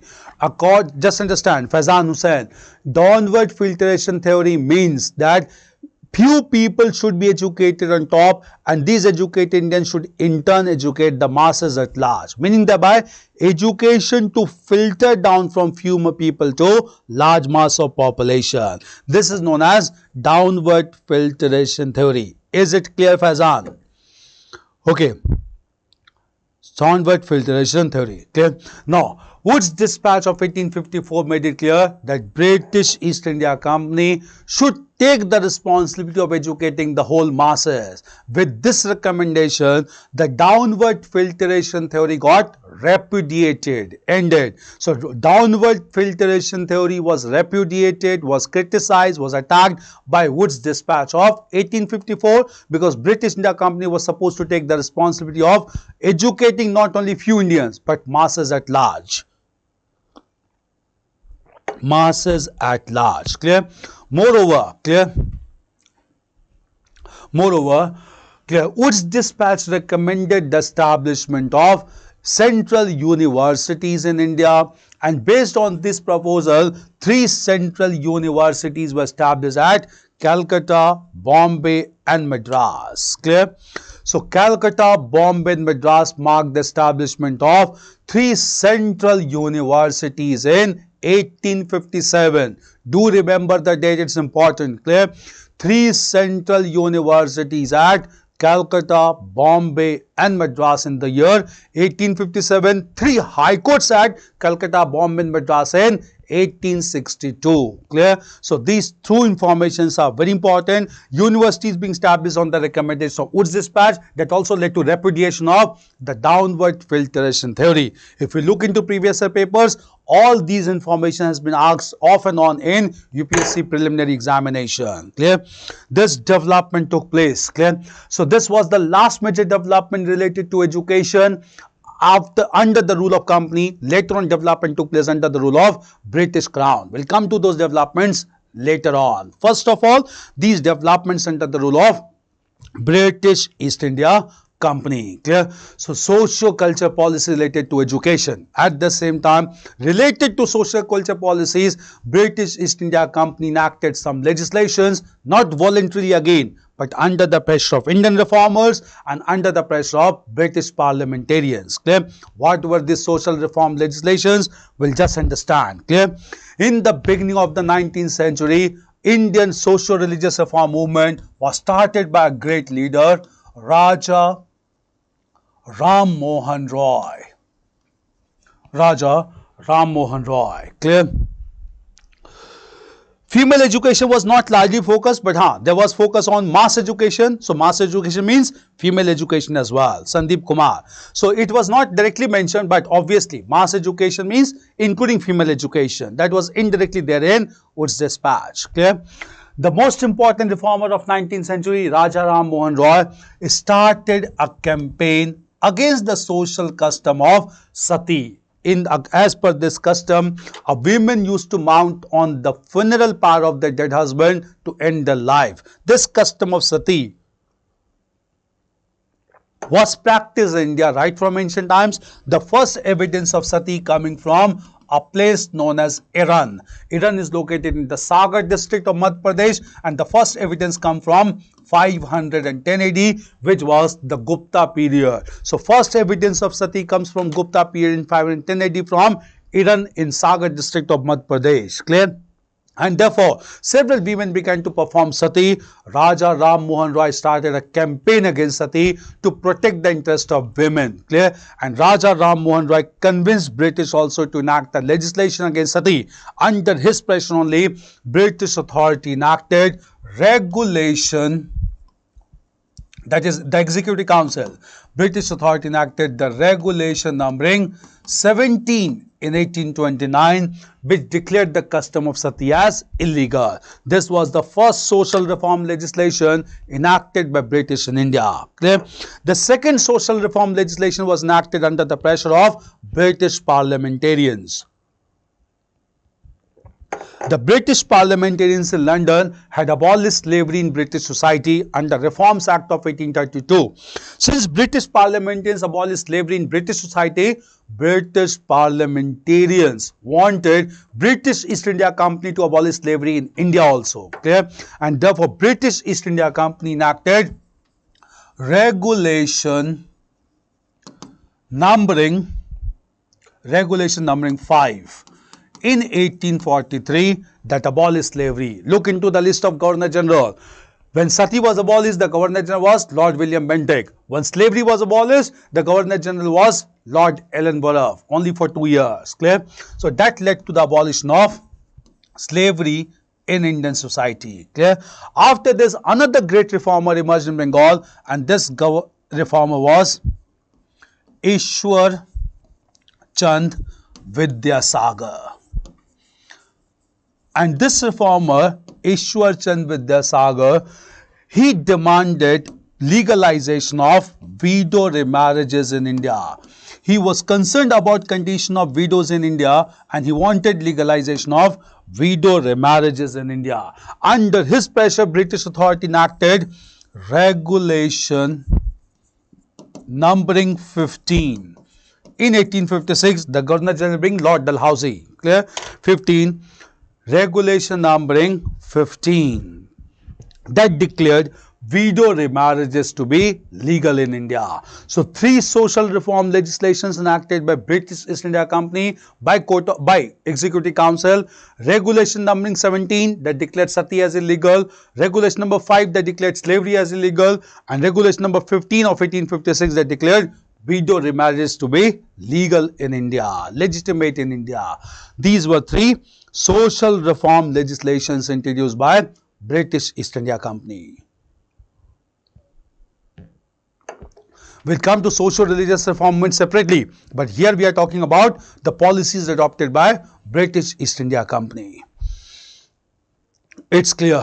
So, socio-culture policies of the British East India Company. So, we had discussed all the 4 dimensions of the rule of company: political expansion in India, administrative structure and policies adopted by them in India, economic policies and settlements adopted by them in India, and socio-culture policies adopted by them in India. Clear? After all these developments in the middle of the 19th century, a mighty revolt broke out in the northern and central part of India, and this revolt is popularly known as the Revolt of 1857. That gave a rude shock to British establishments in India. Clear? We'll understand about these developments that took place. Clear? Just understand. Clear? Mighty revolt of 1857 took place. Mighty revolt. Age of Consent Act. We'll come to Age of Consent Act. Don't worry. Native Marriage Act, Age of Consent Act, Sharda Act. We'll come to all those acts related to women marriages or child marriages in India. Don't worry. Clear? We'll be covering each and everything. Just keep on following. Clear? We'll come to Age of Consent Act of 1891, Sharda Act. Then we'll come also to Native Marriage Act. All these legislations are important to ensure prohibition on child marriages. See, just continue with class. We will be covering everything, and so that you are able to revise, reinforce and connect properly with modern history, so that you are able to answer the questions in preliminary examination. And these topics are very important. Clear? Now, coming to the mighty revolt. But at the same time, I'll let you know that it was, even though the mighty revolt of 1857, but at the same time, there were large number of peasant and tribal revolts going on in India, and these peasant and tribal revolts gave tough challenge to British authority in India. Okay? So, these peasant and tribal revolts also became important. We'll come to that along with the mighty revolt of 1857. First of all, okay?